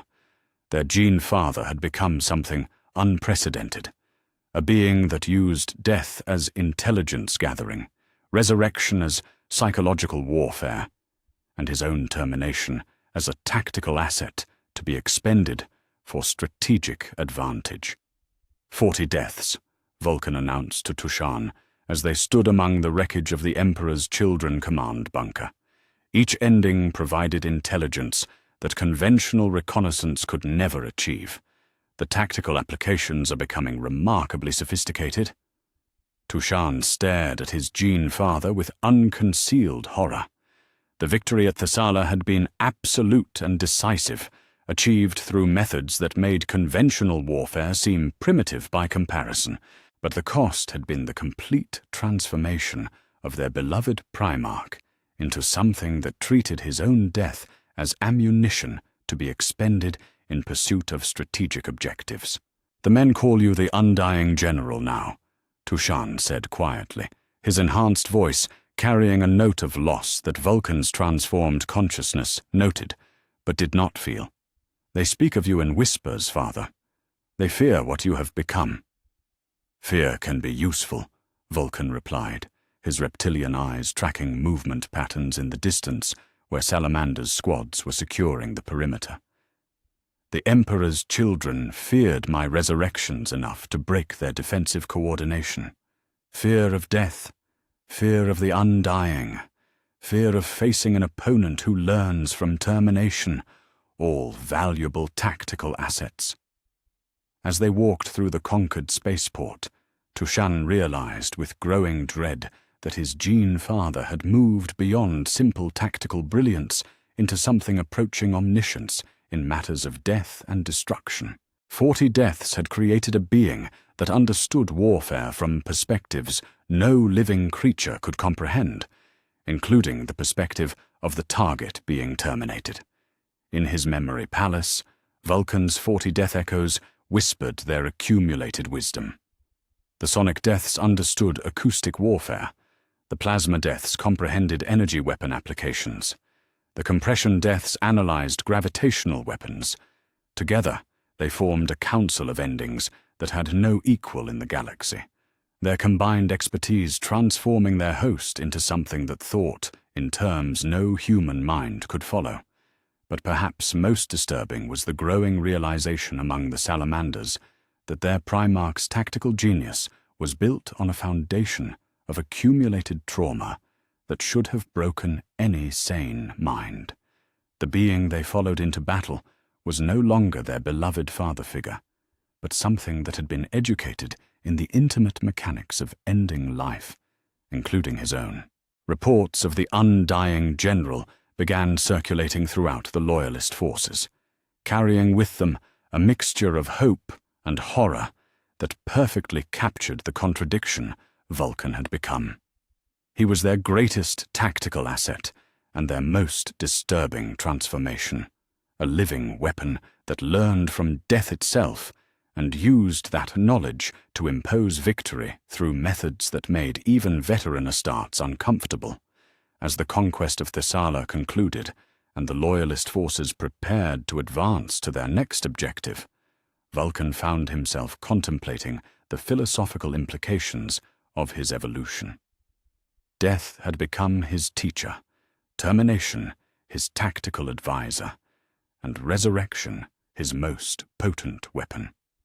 He was becoming something that existed beyond the normal boundaries of life and death, a being that had learned to treat mortality as just another resource to be expended in pursuit of strategic objectives. And in the whispered conversations of his sons, in the horrified glances of allied commanders, and in the superstitious dread of his enemies, Vulkan could see the reflection of what he had become. No longer a protector of humanity, but something far more dangerous. A creature that understood death so perfectly that life itself had become secondary to the tactical applications of ending. Chapter 8. Kurz's Return. The shadows in the fortress of Hera had always been deep, but on this night they seemed to move with predatory intent. Conrad Kurz materialized from the darkness like a nightmare given physical form, his pale flesh bearing the self-inflicted scars that marked him as the Night Haunter. He had come to Macragge not as conqueror but as artist, seeking to observe the masterpiece he had carved from his brother's psyche through systematic application of death and resurrection.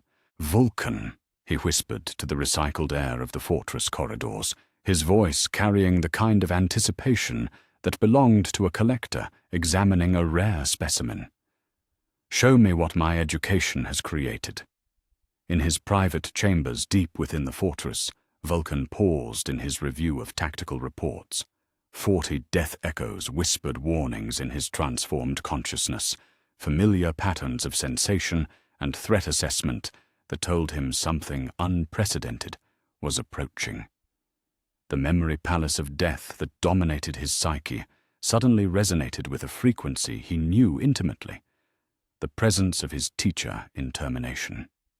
"He's here," Vulkan announced to the empty chamber, his reptilian eyes reflecting the data screens that lined his walls. "The Night Haunter has come to observe his handiwork." The confrontation took place in the Hall of Remembrance, a vast chamber where the Ultramarines honored their fallen heroes. Kurz waited in the darkness between the memorial statues, his pale form barely visible among the stone monuments to the dead. When Vulkan entered the hall, moving with the predatory grace that had replaced his previous protective bearing, the Night Haunter's smile was radiant with malicious satisfaction. "There he is," Kurz breathed, studying his brother with the intensity of a scholar examining a beloved theorem proven correct. "Look at you, Vulkan. Look at what you've become. The noble protector of humanity's weak, transformed into something that thinks in terms of optimal termination protocols." Vulkan moved through the memorial statues with fluid efficiency, his enhanced senses tracking his brother's position, while 40 death echoes provided tactical analysis of the situation. "You taught me well, Conrad. Each death was indeed educational. The accumulated wisdom has proven useful." "Useful," Kurz repeated, his laughter echoing off the memorial stones like breaking glass. "Listen to yourself. You speak of death, your own and others, as if it were tactical data to be analyzed and applied. The compassionate Primarch who once forged weapons to protect the innocent now thinks like a Night Lord's interrogator." "Because that is what victory requires," Vulkan replied, his voice carrying the clinical detachment that had become his defining characteristic. "Sentiment is inefficient. Mercy prolongs suffering. My death echoes have taught me that the most compassionate act is often the swiftest termination." Kurz's delight was palpable in the chamber's recycled atmosphere. "Yes. Do you hear it, brother? The truth beneath all your noble rhetoric. You've learned to see reality as I have always seen it. Death as teacher, suffering as instructor, termination as the ultimate mercy." The battle began without formal declaration, as conversations between Primarchs often became tests of philosophy translated into violence. Kors struck from the shadows, with the fluid grace of a predator, his lightning claws trailing arcs of energy as they sought his brother's enhanced anatomy. But Vulkan was no longer the being who had been captured on Istvan V. 40 deaths had educated him in ways that conventional combat training could never achieve. The first exchange taught both brothers that their dynamic had fundamentally changed. Kurz's claws found their mark, opening Vulkan's throat in a spray of crimson. But his brother's counterattack came with a precision that spoke of accumulated death wisdom. Vulkan's fist crushed Kurz's primary heart with techniques learned from his own compression deaths, applying force with surgical accuracy that would have been impossible without first-hand experience of cardiovascular destruction. They died together, their enhanced blood mixing on the memorial hall's ancient stone. But resurrection brought not respite, but escalation. The 41st death came as they rose, Kurz's lightning claws finding the gaps in Vulkan's enhanced ribcage, while simultaneously being bisected by his brother's return strike. This time, Vulkan experienced electrocution on a cellular level as the energy weapons disrupted his nervous system with precisely calibrated voltages. The sensation was exquisite and educational, providing immediate insights into Kurz's weapon preferences and combat doctrine. When they rose again, Vulkan's accumulated death knowledge allowed him to predict his brother's attack patterns with uncanny accuracy. The lightning claw death had taught him the exact timing of energy weapon discharge, the recovery periods between strikes, and the psychological impact of electrical trauma on enhanced physiology. "Magnificent," Kurze gasped as they circled each other among the memorial statues. "You're learning from our combat in real time. Each death teaches you new lessons about my capabilities." "As you taught me it should," Vulkan replied, his reptilian eyes tracking his brother's movement patterns. "Death is the ultimate instructor. Each ending expands the database of applicable knowledge." The 42nd death was gravitational. Kurz had brought portable compression devices that caught both brothers in overlapping fields of artificial gravity.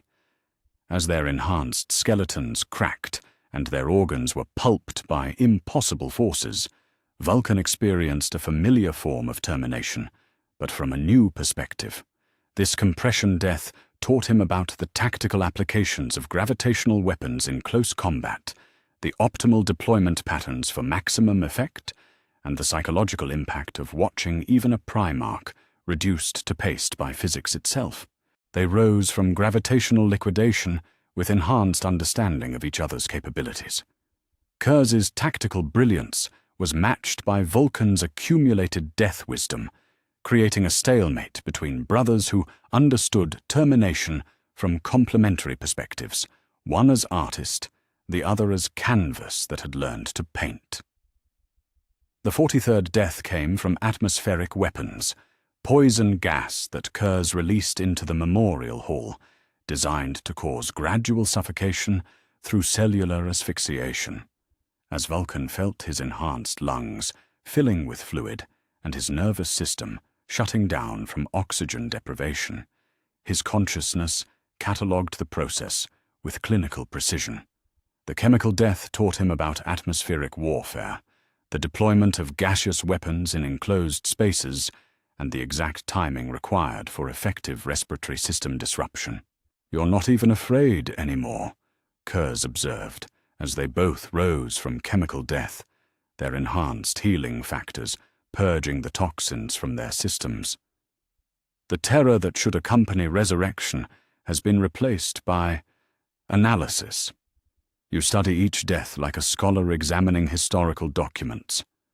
"Because that is what they are," Vulkan confirmed, his voice carrying satisfaction that would have been foreign to the Primarch who had first been captured weeks ago. "Historical documents written in pain and termination, teaching lessons about optimal force application that no living instructor could provide." The 44th death was thermal. plasma weapons that reduced both brothers to constituent atoms in brilliant flashes of contained starfire. But even as Vulkan experienced molecular dissolution, his consciousness was comparing this plasma death to previous thermal terminations, noting differences in weapon design, energy output, and dispersal patterns. The accumulated plasma deaths in his memory palace now included enough variations to provide comprehensive understanding of energy weapon applications across multiple combat scenarios. When they rose from atomic dissolution, Kurz's expression had shifted from delight to something approaching awe. "You're becoming something I never intended to create," he admitted, his pale features reflecting the emergency lighting that had activated in response to the plasma discharge. "I meant to break your spirit, to prove that sufficient suffering reveals everyone's true nature. Instead, I've created something that transcends the normal relationship between predator and prey. You created something that learns from termination itself," Vulkan agreed, studying his brother with the detached interest of a scientist observing a fascinating specimen. "Each death you gave me expanded my understanding. Each resurrection added to my tactical database. You taught me to see death not as ending, but as education." The fifth and final death of their confrontation came from orbital bombardment. Kurz had triggered automated defense systems that brought the weapons of the fortress itself to bear on their location. As atomic fire consumed the memorial hall, and both Primarchs were reduced to component particles by nuclear fury, Vulkan experienced his 45th death with the same clinical detachment he had developed for all the others. But this atomic dissolution was different. It carried echoes of his first death on Istvan Fev, the nuclear fire that had begun his transformation. As consciousness fled and the familiar void of non-existence claimed him, Vulkan realized that the circle was complete. He had returned to the beginning, but as something fundamentally different from what he had been. The double resurrection from nuclear fire brought with it a moment of perfect understanding between the two brothers. They stood among the fused glass and melted stone that had once been memorial statues, their enhanced forms restored, but their relationship forever changed. Kurz's masterpiece was complete, and Vulkan's education had reached a level that transcended the original intent of his torture. 45 deaths, Vulkan announced, his voice carrying a satisfaction that made the recycled air seem cold. Each one educational, each one expanding my understanding of optimal termination protocols. You have taught me to be your equal, brother. Kurz studied his transformed sibling with an expression that mixed pride and horror in equal measure. "Not my equal," he corrected quietly. "My superior. I create death, but you have learned to harvest wisdom from it. I am merely an artist, but you have become something that transcends the normal boundaries between life and termination." They stood in the ruins of the memorial hall, two beings who understood death from perspectives that no other creatures in the galaxy could comprehend. The battle had ended, not in victory for either side, but in recognition of a fundamental change in their relationship. Kurz could no longer claim superiority over his victim, because that victim had evolved into something that learned from trauma, rather than being broken by it. "What happens now?" Kurz asked, his voice carrying genuine curiosity. "You have become something unprecedented, a being that accumulates wisdom from death itself. How do you use such knowledge?" Vulkan contemplated the question, while his 45 death echoes whispered their accumulated counsel. The nuclear deaths understood atomic warfare. The compression deaths comprehended gravitational weapons. The chemical deaths provided expertise in atmospheric combat. The plasma deaths offered insights into energy weapon applications. The lightning-clawed death taught electrocution techniques. Together, they formed a council of endings that had no equal in the galaxy. "I use it to impose order on chaos," he replied finally. "To create efficiency where there is waste. To apply the lessons of ending to the art of victory. You taught me that death is the ultimate instructor, Conrad. Now I will teach that lesson to the galaxy." As dawn broke over Macraga, the two brothers parted ways. Teacher and student, artist and masterpiece, creator and creation. Kurz melted back into the shadows from which he had emerged, satisfied that his educational methodology had produced something unprecedented. Vulkan returned to his tactical analyses, his 45 death echoes providing a constant stream of strategic insights that would reshape the course of the war. The Night Haunter had succeeded beyond his wildest expectations. He had set out to break his brother's noble spirit, and instead had created something far more dangerous, a being that could learn from death itself and use that knowledge to master the art of ending. The protector of humanity's weak had become something that understood termination with perfect, terrible clarity. And in the depths of his transformed consciousness, surrounded by the whispered wisdom of 45 endings, Vulkan contemplated the future with the cold satisfaction of a weapon that had finally found its true purpose. The galaxy would learn the lessons that death could teach, whether it wanted those lessons or not. Chapter 9. The Fulgurite's Truth. The perpetual John Grammaticus arrived at Macraga like a ghost, materializing from the shadows of history, his ancient features bearing the weight of countless lifetimes spent in service to powers beyond mortal comprehension. In his weathered hands, he carried a weapon that hummed with barely contained psychic energy, the Fulgurite, a crystallized fragment of the Emperor's own divine wrath, forged in the crucible of humanity's greatest psychic storm. He found Vulkan in the fortress of Hera's tactical center, standing before hololithic displays that showed the current disposition of traitor forces throughout the galaxy. The transformed Primarch moved among the strategic projections with predatory grace, his 45 death echoes providing a constant stream of tactical analysis that had made him the most feared loyalist commander in the Imperium Secundus. "Vulkan Hestan," Grammaticus announced, his voice carrying the authority of ages. "I bring greetings from the Cabal, and a gift that may interest you." Vulkan turned from his strategic analyses, his reptilian eyes immediately focusing on the weapon in the Perpetual's grasp. The Fulgurite pulsed with psychic energy that resonated strangely with his transformed consciousness, creating harmonics in his memory palace that he had never experienced before. His death echoes whispered warnings and recognitions, their accumulated wisdom identifying the weapon's true nature with startling clarity. "The Emperor's lightning," Vulkan said quietly, his enhanced senses detecting the psychic signature that permeated the crystallized energy. Captured and concentrated. A fragment of divine wrath made manifest in physical form. Grammaticus smiled, his expression mixing surprise with satisfaction. "Most would see only a strange crystal, but you recognize its true nature." "How?" "The 11th death taught me about psychic disruption," Vulkan replied, his voice carrying the clinical detachment that had become his defining characteristic. Conrad's creativity extended to psychic torture as well as physical.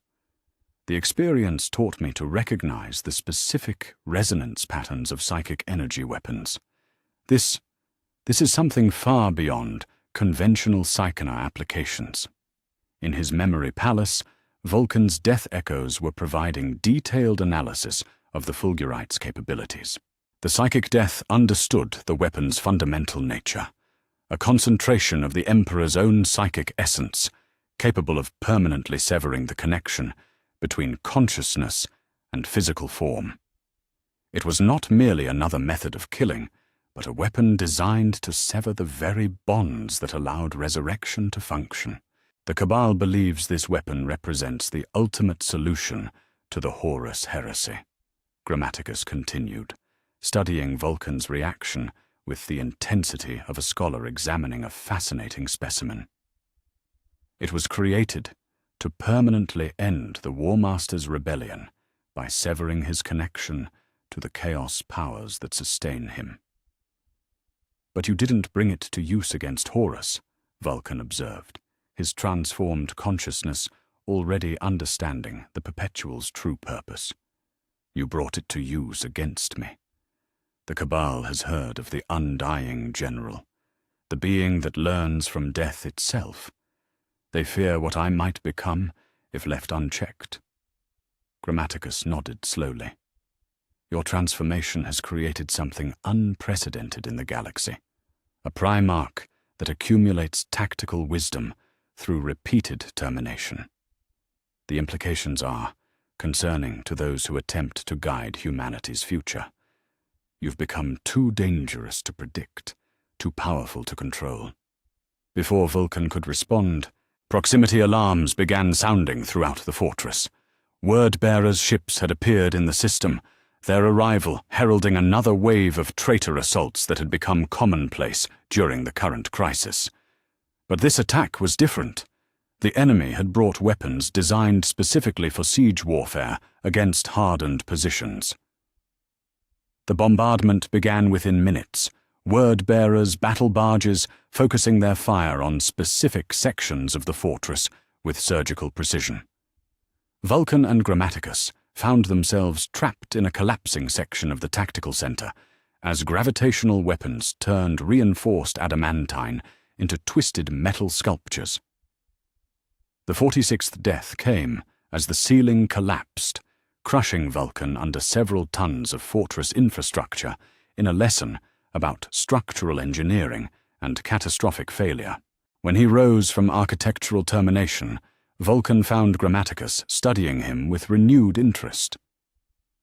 You analyze even that, the Perpetual observed. Death by crushing teaches you about building construction, structural weak points, optimal placement of gravitational weapons. You've truly become something that learns from ending itself. The 47th death came minutes later, as word-bearers' assault troops breached the tactical center. A meltagun caught Vulkan center mass, the thermal lance designed to cut through vehicle armor, reducing his enhanced torso to constituent atoms. But even as he experienced molecular dissolution, his consciousness was comparing this thermal death to previous fire deaths, noting differences in weapon design and tactical application. The 48th death was chemical. Word-bearers had deployed atmospheric weapons that filled the chamber with corrosive agents designed to dissolve enhanced human tissue. As Vulkan felt his enhanced lungs burning and his nervous system shutting down from toxic exposure, his death echoes catalogued the process with scientific precision. The chemical deaths in his memory palace now included enough variations to provide comprehensive understanding of atmospheric warfare across multiple combat scenarios.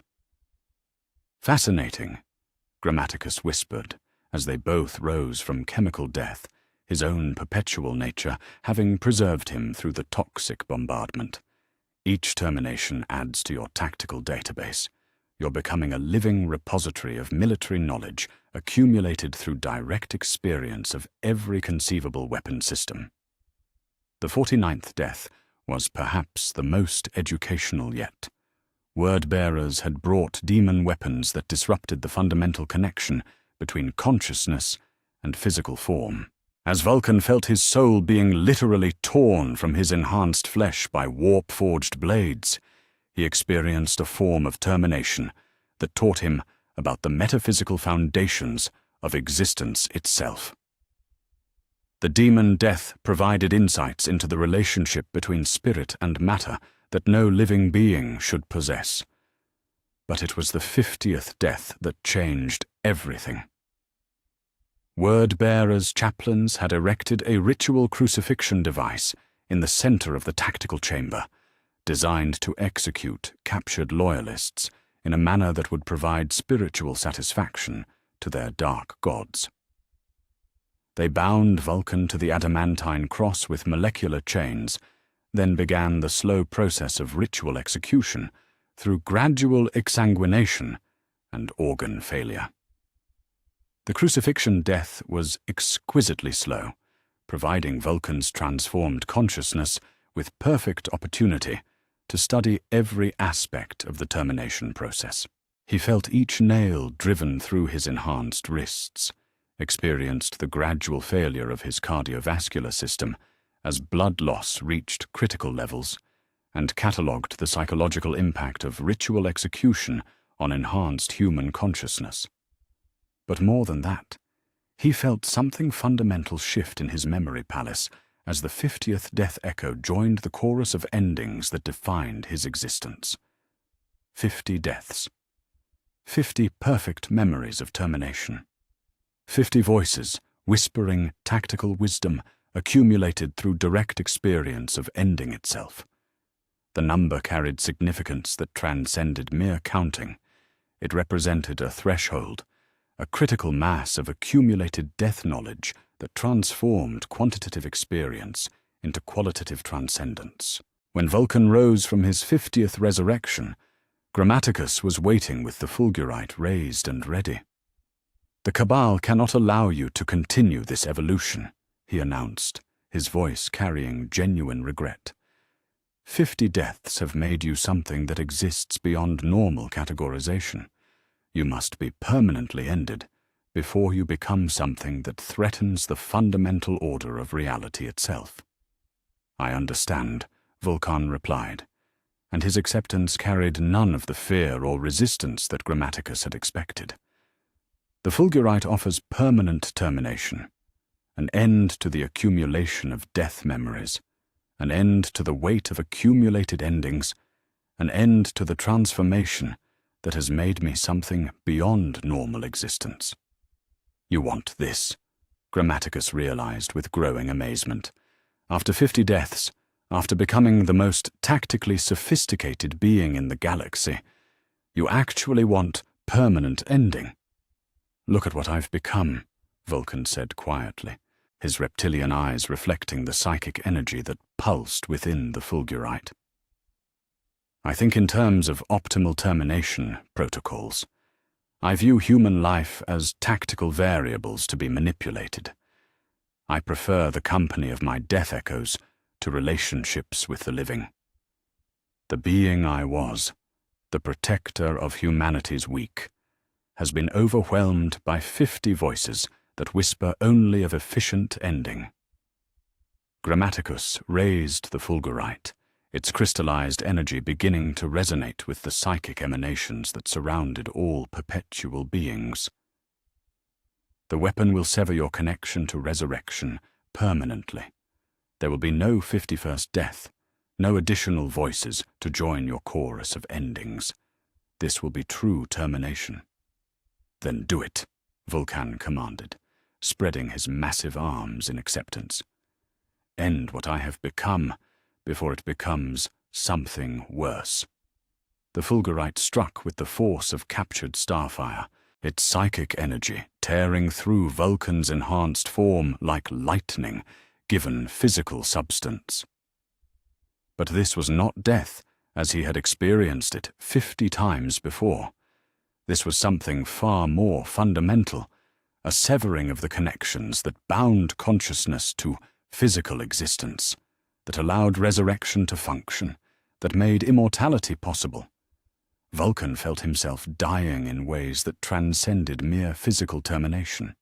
The fulgurite's energy was unmaking not just his enhanced flesh, but the very foundations of his perpetual nature, severing the quantum entanglements that allowed consciousness to survive bodily death and return to restored form. This was true ending, permanent termination, the absolute negation that he had glimpsed during each of his 50 deaths, but never fully experienced. But as consciousness prepared to fade into the final void, something unprecedented occurred. Instead of simply ending, Vulkan found his awareness retreating into his memory palace, the mental construct that housed 50 death echoes suddenly becoming not just a psychological framework, but an actual realm of existence where consciousness could persist, independent of physical form. In the depths of his memory palace, surrounded by the architectural monuments to 50 different deaths, Vulkan discovered that his accumulated endings had created something beyond the normal relationship between life and termination. His 50 death echoes were not merely memories, but distinct aspects of consciousness that had learned to exist independent of physical resurrection. They had become something new, not quite alive, not quite dead, but persistently conscious in ways that transcended normal categorization. "Impossible," he whispered in the crystalline halls of his memory palace, his voice echoing off monuments to nuclear dissolution, compression death, and chemical termination. The fulgurite was meant to end everything. But the deaths, they've made me something that exists beyond ending itself. The 50 death echoes spoke in unison, their voices creating a harmony of accumulated wisdom. We are beyond death because we are death. We exist beyond ending because we are ending. The fulgurite cannot destroy what has already been terminated 50 times and learned to persist through termination itself. In the physical world, Grammaticus stared in amazement as Vulkan's body began to reconstitute itself, despite the fulgurite's supposed permanence. The weapon had struck true, its psychic energy severing every connection that should have allowed resurrection. But something had changed in the fundamental nature of the target. 50 deaths had created a being that existed beyond the normal boundaries between life and termination, consciousness and void, existence and ending. When Vulkan opened his eyes for the 51st time, they reflected depths that no living being should possess. He had passed through true death and emerged not as the same consciousness restored to physical form, but as something that had learned to exist in the spaces between life and ending, between consciousness and void, between existence and termination. "What are you now?" Grammaticus asked quietly, his voice carrying awe and terror in equal measure.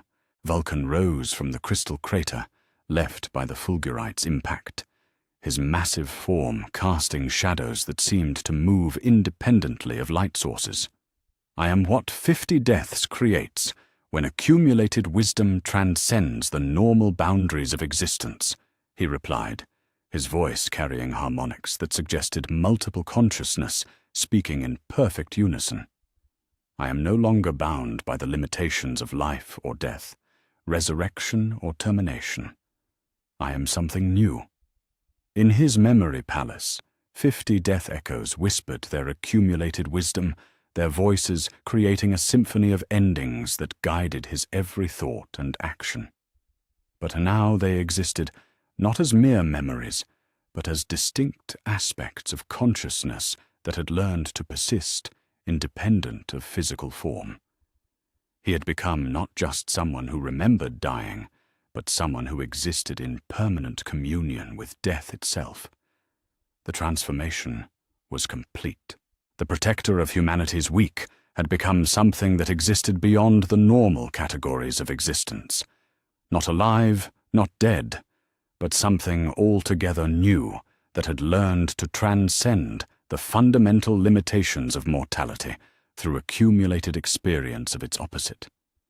And in the depths of his transcendent consciousness, surrounded by the wisdom of 50 endings, Vulkan contemplated the future with perspectives that no living being could comprehend. The galaxy would learn new lessons about the nature of existence and termination, whether it was ready for those lessons or not. Chapter 10. The deathless Primarch consciousness returned to Vulkan not as awakening, but as remembering, a gradual assembly of awareness that drew itself from the spaces between existence and void, between life and termination, between being and absolute negation. He lay in the crystal crater left by the fulgurite's impact, his massive form perfectly restored, yet fundamentally changed in ways that transcended mere physical resurrection. For the first time in his existence, Vulkan possessed perfect recall of true non-existence. Not the temporary void that accompanied normal death, but the absolute negation that the fulgurite had imposed, the complete severing of consciousness from any form of being whatsoever. He had experienced the ultimate ending, the final termination that lay beyond even the 50 deaths he had accumulated, and emerged from it not as the same being restored, but as something altogether new. The void teaches its own lessons, he said quietly to the empty chamber, his voice carrying harmonics that suggested multiple consciousness speaking in perfect unison. Non-existence has its own wisdom to impart. In his memory palace, now no longer a mere mental construct, but an actual realm where his consciousness existed independent of physical form, 50 death echoes whispered their accumulated wisdom, while a new presence made itself known. The void echo, born from his experience of absolute negation, offered perspectives that transcended even the accumulated knowledge of termination. It understood not just how to end existence, but how to exist in the spaces where ending itself had no meaning. Grammaticus remained in the chamber, his perpetual nature having allowed him to survive the psychic backlash of the fulgurite's discharge. He studied Vulkan's reconstituted form with a mixture of awe and horror, his ancient mind struggling to categorize what his weapon had created rather than destroyed. "You survived true death," he whispered, his voice carrying the kind of reverence one might use when discussing theological impossibilities. The fulgurite severed every connection that allows consciousness to persist beyond physical termination. "You should not exist." "I exist because I no longer require existence in the conventional sense," Vulkan replied, rising from the crystal crater with fluid grace that seemed to bend light around his massive frame. 50 deaths taught me to persist through termination. True death taught me to exist beyond the boundaries of persistence itself. I have become something that transcends the normal categories of being and non-being. The salamanders who had survived the Word-Bearer's assault found their Primarch in the ruins of the tactical center, and their reaction to his presence was immediate and profound. Even veteran Astartes, warriors who had faced demons and horrors beyond normal comprehension, found themselves struggling with an instinctive terror that had nothing to do with conventional fear and everything to do with recognizing something that existed beyond the normal boundaries of reality. "Father," Tushan managed, his enhanced voice barely steady as he approached the being that wore his gene father's form. Are you still our Primarch?" Vulkan turned to study his son with eyes that reflected depths no living being should possess. "I am what your Primarch has become through education in the ultimate mysteries of existence and non-existence," he replied, his voice carrying the accumulated wisdom of 50 deaths plus the transcendent knowledge of absolute void. "The question is not whether I remain your Primarch, but whether you can serve something that has moved beyond the limitations of conventional existence." The assembled salamanders exchanged glances that mixed devotion with terror. They had followed their gene father through the worst horrors of the Horus heresy, had accepted his transformation into the undying general who used death as a tactical weapon. But this was something that challenged their fundamental understanding of what their Primarch could become while still remaining recognizably their father. "We serve," Tushan said finally, his voice carrying the kind of absolute loyalty that transcended rational analysis. "Whatever you have become, Father, we serve." "Then understand what I am," Vulkan commanded, his presence filling the chamber with an authority that seemed to bend reality itself around his will. "I am no longer bound by life or death, existence or void, being or non-being. I have become something that learns from termination, persists through ending, and exists in the spaces between all conventional categories of reality.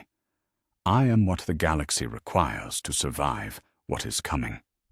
Hours later, in the privacy of his strategic chambers, Rabut Guilliman attempted to understand the implications of his brother's transformation. The Lord of Macraga sat across from Vulkan in the chamber's recycled atmosphere, his strategic mind racing through scenarios and contingencies while struggling with the fundamental question of whether the being before him was still recognizably his brother. "Tell me honestly," Guilliman said quietly, his voice carrying the weight of someone wrestling with impossible decisions. "What has the cost been? What did you sacrifice to become this?" Vulkan contemplated the question, while his 51 echoes whispered their accumulated wisdom. In his memory palace, the nuclear deaths offered insights into atomic warfare. The compression deaths understood gravitational weapons, and the void echo provided perspectives that transcended conventional existence itself. Together, they formed a council of endings that had no equal in the galaxy. "I sacrificed the illusion of sentiment," he replied finally, his reptilian eyes reflecting the chamber's artificial lighting. "The pretense that compassion is anything more than inefficient resource allocation. The belief that mercy serves any purpose beyond prolonging suffering. I sacrificed the comfortable lies that allowed me to function as a protector rather than what the galaxy actually requires." "And what does the galaxy require?" Guilliman asked, though something in his expression suggested he feared the answer. "Efficiency," Vulkan replied without hesitation. "Optimal application of force, strategic termination of threats, the wisdom that can only be gained through direct experience of ending itself. The galaxy is dying, Robot. The heresy is merely a symptom of deeper rot that requires surgical excision rather than protective intervention." Guilliman leaned back in his chair, his strategic mind processing the implications of his brother's words. "You speak of humanity as if it were a tactical problem to be solved rather than a species to be protected." "Because that is what it is," Vulkan confirmed, his voice carrying the absolute certainty that came from accumulated death wisdom. "My 51 echoes have taught me to see past emotional attachment to strategic necessity. Humanity survives not through protection, but through the efficient elimination of existential threats. The weak die regardless. The only variable is whether their ending serves a tactical purpose." The conversation continued through the night cycle, two brothers discussing the nature of existence while the galaxy burned around them. Guilliman struggled to understand how the noble protector he had known could become something that spoke of human life as ammunition to be expended efficiently. Vulkan, surrounded by the whispered wisdom of accumulated endings, explained the mathematical certainty that efficient termination served the species better than sentimental protection. "The final phase is coming," Vulkan announced as dawn broke over Macraga. "The Siege of Terra will determine whether humanity survives as a species or joins the countless civilizations that have fallen to chaos. My education in death will prove essential to that survival." "And what role do you see yourself playing in that final phase?" Guilliman asked, his voice carrying the careful control of someone who feared the answer but needed to hear it. "I will be what I was made to be, through 51 deaths and true void," Vulkan replied, rising from his chair with the fluid grace of something that existed beyond normal physical limitations. The deathless guardian, the being that understands termination so perfectly that it can impose optimal endings on any threat to human survival. In the days that followed, Vulkan prepared for his role in the final phase of the Horus Heresy, with the methodical precision of a weapon being calibrated for ultimate deployment. His death memory palace provided tactical insights that conventional military doctrine could never achieve. His understanding of optimal termination protocols, gained through direct experience of 51 different forms of ending, transformed him into something that could predict and counter any conceivable threat. The salamanders who served him did so with a mixture of devotion and terror, understanding that their gene father had become something beyond their ability to fully comprehend. They followed the deathless Primarch not because they understood what he had become, but because their loyalty transcended rational analysis and extended into realms of faith that could accept transformation beyond conventional boundaries.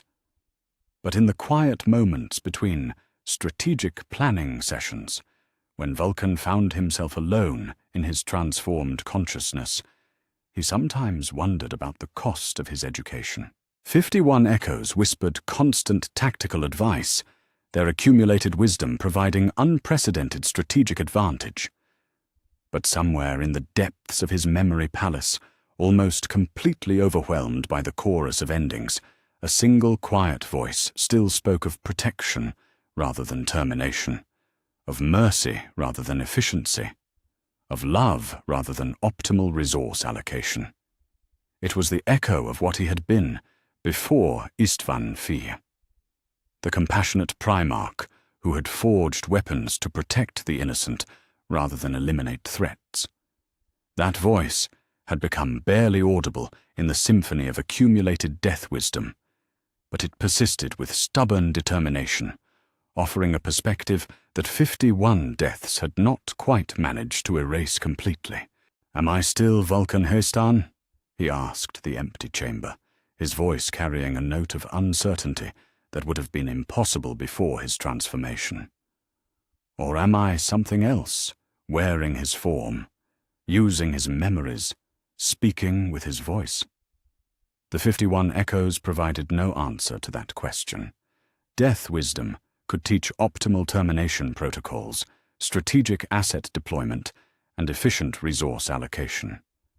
But it could not answer questions about identity, about the persistence of self through radical transformation, about whether consciousness that survived absolute void was still recognizably the same consciousness that had entered it. In the growing darkness of his chamber, surrounded by the whispered counsel of accumulated endings, Vulkan contemplated the future with perspectives that no living being could comprehend. He was ready for the final phase of the Horus Heresy, equipped with knowledge and capabilities that would prove essential to human survival. But whether the being who would apply that knowledge was still recognizably Vulkan Hestan, Primarch of the Salamanders and protector of humanity's weak, remained a question that even the wisdom of 51 deaths could not definitively answer. The deathless guardian was prepared for war. Whether any trace of the compassionate protector survived beneath the accumulated wisdom of endings would be revealed only in the crucible of the final battle, when the galaxy's fate hung in the balance and every choice would determine the future of the human species. And in the deepest chambers of his memory palace, that single quiet voice of his former self whispered prayers to an emperor who might no longer recognize what his son had become in service to the survival of everything they both held sacred. Chapter 11. The Siege of Terra. The Sol system burned with the fires of humanity's final war as Vulkan's fleet translated from the warp into Terra's orbital defenses. The sight that greeted the deathless Primarch was apocalyptic in its grandeur. Chaos fleets darkening the void between planets, their hulls twisted by warp corruption into shapes that challenged the sanity of those who gazed upon them. The very fabric of reality seemed strained around Terra, as if the final battle was tearing holes in the universe itself. But Vulkan observed the chaos with eyes that had seen beyond existence and returned. His 51 death echoes whispered tactical analysis as his enhanced vision catalogued the enemy dispositions, each voice contributing specialized knowledge accumulated through direct experience of termination. The nuclear deaths understood the atomic fires that wreathed the enemy vessels. The void deaths comprehended the tactical applications of vacuum warfare. The demon death provided insights into warp-spawned entities that defied conventional military doctrine. "Lord Vulkan!" Captain Tushan approached his gene father on the bridge of their flagship, his enhanced features bearing the strain of someone who had learned to serve something beyond his ability to fully comprehend. Imperial fist vessels are broadcasting recognition codes. Lord Dawn requests immediate coordination for Terra's defense.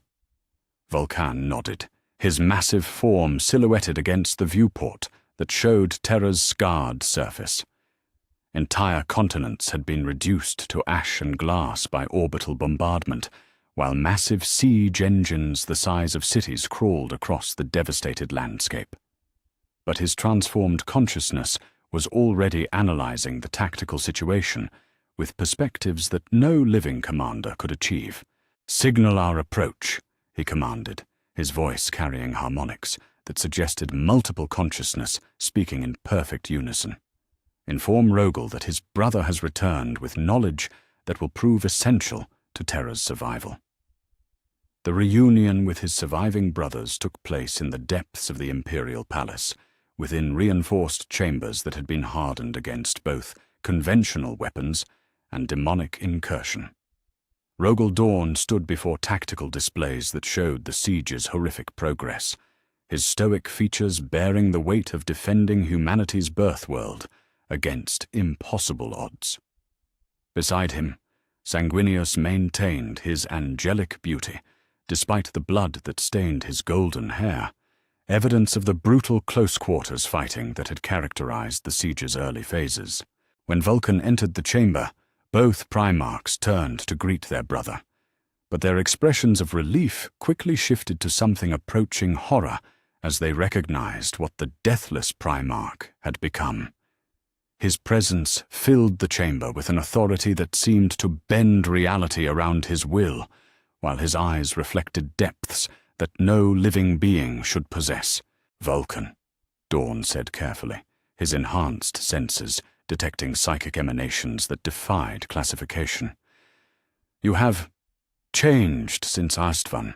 The report spoke of transformation. But this—" "I have been educated," Vulkan replied, his reptilian eyes tracking the tactical displays while his death echoes provided constant analysis of enemy capabilities.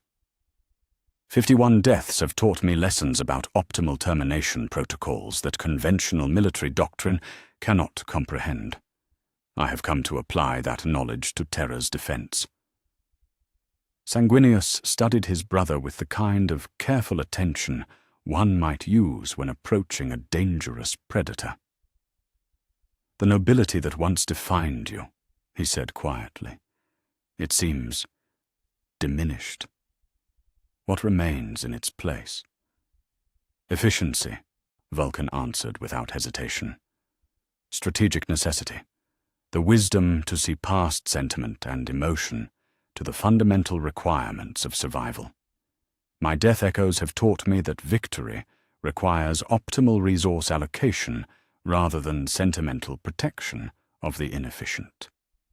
The tactical briefing that followed was a study in controlled horror as Vulkan analyzed the Chaos Siege with perspectives that made conventional warfare seem primitive.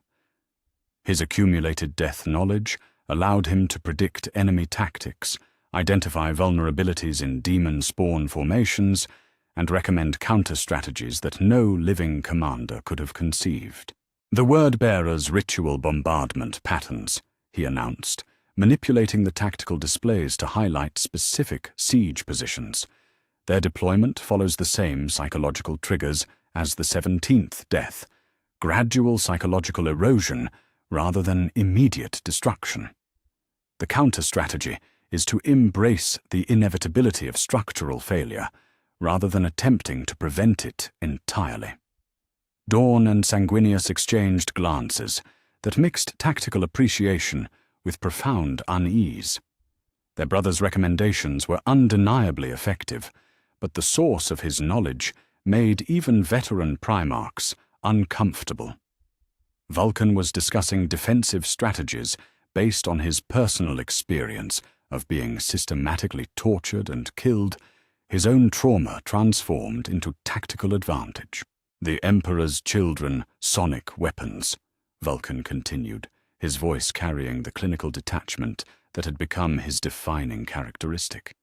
"Their frequency patterns are designed to disrupt enhanced nervous systems through resonance cascades. The 36th death taught me the precise countermeasures required to negate acoustic warfare."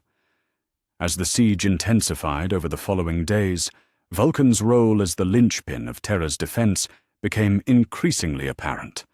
He moved through the battlefield with the confidence of someone who possessed perfect intelligence about enemy capabilities, his 51 death echoes providing tactical insights that allowed him to counter chaos strategies with preternatural accuracy. The 52nd death came during a demon incursion in the palace's outer defenses. A greater demon of Khorne, its brass-bound form, wreathed in the screams of the slain, caught Vulkan with a blade that didn't merely cut flesh, but severed the connections between consciousness and corporeal form. The death was metaphysically violent, teaching him about the fundamental relationship between warp entities and physical reality.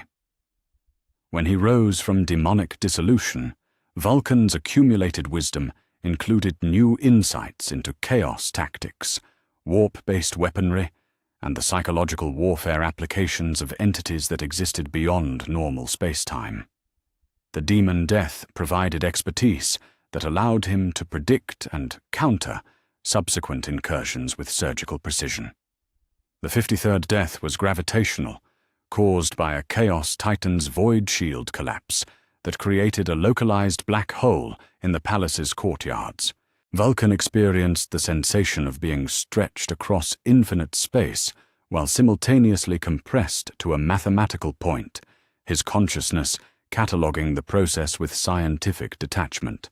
The gravitational death taught him about stellar engineering, the weaponization of physics itself, and the tactical applications of manipulated space-time. By the time of his 54th death, caught in a psychic storm unleashed by thousand-sun sorcerers, Vulkan had become something that understood chaos warfare from perspectives that no loyal servant of the Emperor should possess. Each ending provided intelligence about enemy capabilities, weaknesses, and tactical preferences that transformed Terra's defense from desperate survival into calculated resistance. "You die deliberately," Sanguinius observed, as they stood in the ruins of what had once been the palace's eastern wall. "Each termination serves a tactical purpose. Each resurrection provides strategic advantage. You've transformed your own death into a weapon." "Because that is what victory requires," Vulkan confirmed, his massive form casting shadows that seemed to move independently of light sources. "My death echoes have taught me that optimal force application often requires direct experience of enemy capabilities. Each ending expands my tactical database." Dawn studied his brother with the kind of analytical precision he normally reserved for fortification blueprints. "The transformation is complete," he said quietly. "The protector of humanity's weak has become something that uses death as intelligence gathering, resurrection as psychological warfare, and his own termination as a tactical asset." "Something that Terra requires to survive," Vulkan replied, his voice carrying the absolute certainty that came from accumulated death wisdom. The siege will be won not through conventional tactics, but through optimal application of accumulated termination knowledge. The 55th death came during the final phase of the siege, as Chaos forces prepared for their ultimate assault on the palace's inner sanctum. A demon prince of Tzeentch, its crystalline form shifting between impossible geometries, struck Vulkan with weapons that existed in multiple dimensions simultaneously. The death was conceptually complex, teaching him about the fundamental nature of warp corruption, the malleability of reality around chaos entities, and the tactical applications of manipulated causality. When Vulkan rose from multidimensional dissolution, his consciousness included perspectives that transcended normal understanding of space, time, and causality. The chaos deaths in his memory palace now provided comprehensive knowledge about warp-based warfare, demonic psychology, and the strategic vulnerabilities that existed in entities that drew power from the immaterium. 55 deaths, he announced to his brothers as they prepared for the final confrontation with the War Master himself. Each ending has contributed knowledge that will prove essential to Horus's defeat. My education in termination is nearly complete. Dawn and Sanguinius studied their transformed brother with expressions that mixed hope and horror in equal measure. Vulkan had indeed become the perfect defender of Terra, a being that understood chaos warfare with intimate clarity, that could predict and counter any conceivable enemy tactic, that had transformed personal trauma into strategic advantage. But the cost had been everything that had once made him recognizably their brother. "When this is over," Sanguinius said quietly, his angelic features bearing the weight of someone contemplating futures that might never come to pass, "will there be anything left of who you were? Any trace of the compassionate Primarch who once forged weapons to protect the innocent?" Vulkan contemplated the question, while his 55 death echoes whispered their accumulated wisdom. In the depths of his memory palace, overwhelmed by the chorus of accumulated endings, that single quiet voice of his former self still persisted with stubborn determination. It spoke of protection rather than termination, of mercy rather than efficiency, of love rather than optimal resource allocation. "Perhaps," he said finally, his voice carrying a note of uncertainty that would have been impossible before his transformation. "But if not, then my death memories will preserve the legacy of what I was, while ensuring the survival of everything I once protected." As the final battle approached, Vulkan prepared for his ultimate confrontation with forces that threatened humanity's continued existence. His 55 death echoes provided tactical insights that would prove essential to the War Master's defeat. His understanding of chaos warfare, gained through direct experience of warp-based termination, transformed him into a weapon that could counter any conceivable threat. But whether any trace of Vulkan Hailstarn, protector of humanity's weak, would survive the final battle, remained a question that even the wisdom of 55 deaths could not definitively answer.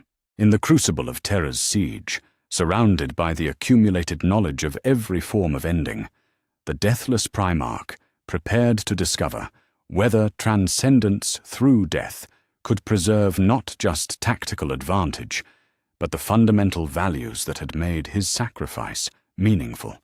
The galaxy's fate hung in the balance, and Vulkan's education in death would prove whether perfect knowledge of termination could serve the cause of life itself. The final lesson was about to begin, and its consequences would reshape the future of the human species for millennia to come. Chapter 12. The Memory of All Deaths. The final confrontation came not with the thunder of orbital bombardment, but with the whispered silence of a galaxy holding its breath. Deep within the Emperor's throne room, where reality itself bent under the weight of psychic forces that could reshape the fundamental nature of existence, Vulkan took his position as the ultimate guardian of humanity's future.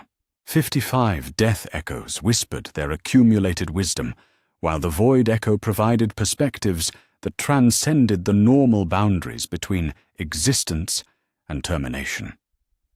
Before him, Horus stood transformed beyond recognition, no longer the noble war master who had led humanity's great crusade, but something that wore his brother's face while serving powers that sought the complete extinction of everything they had once protected together.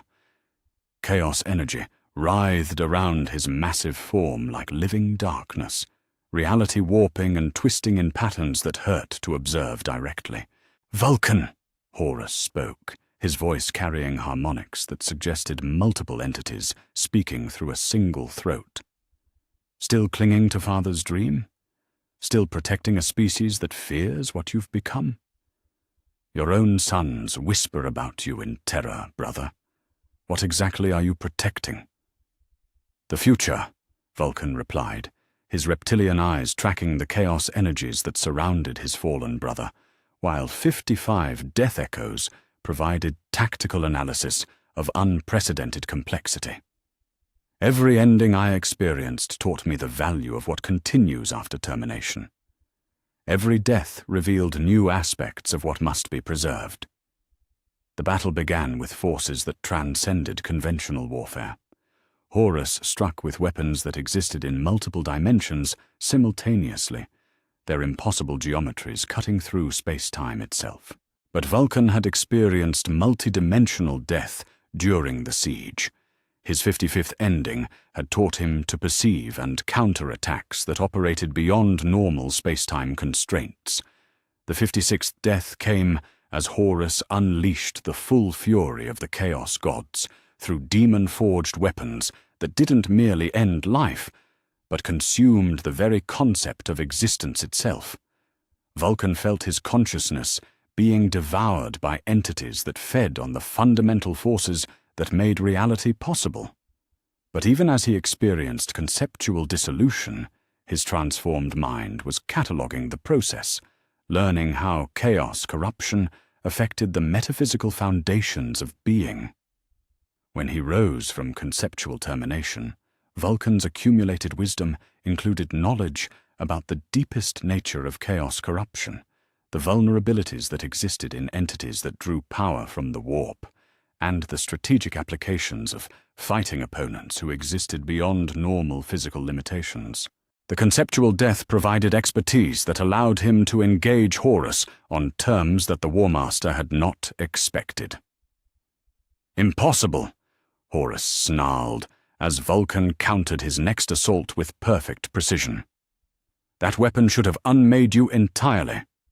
How do you continue to exist?"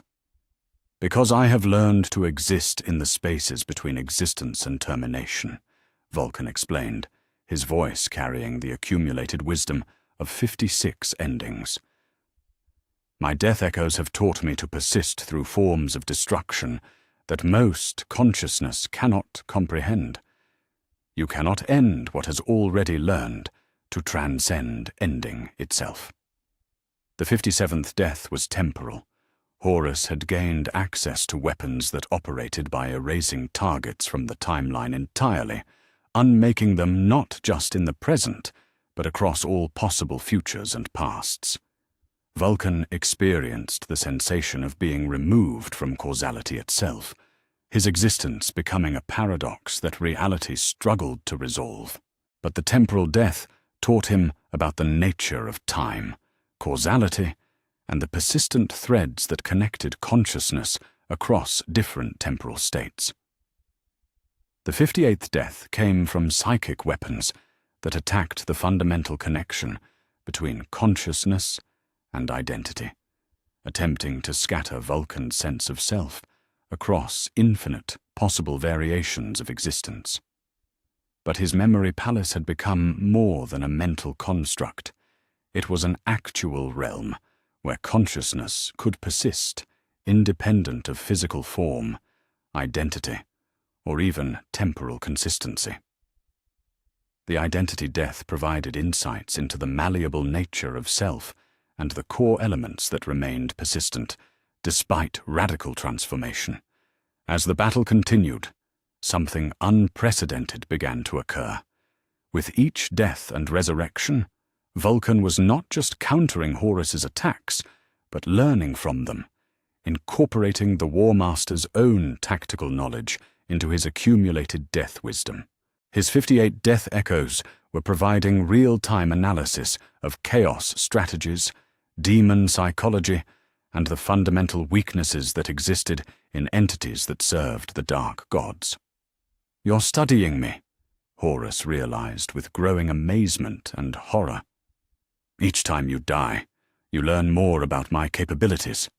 You're using death as intelligence gathering against the powers of chaos themselves."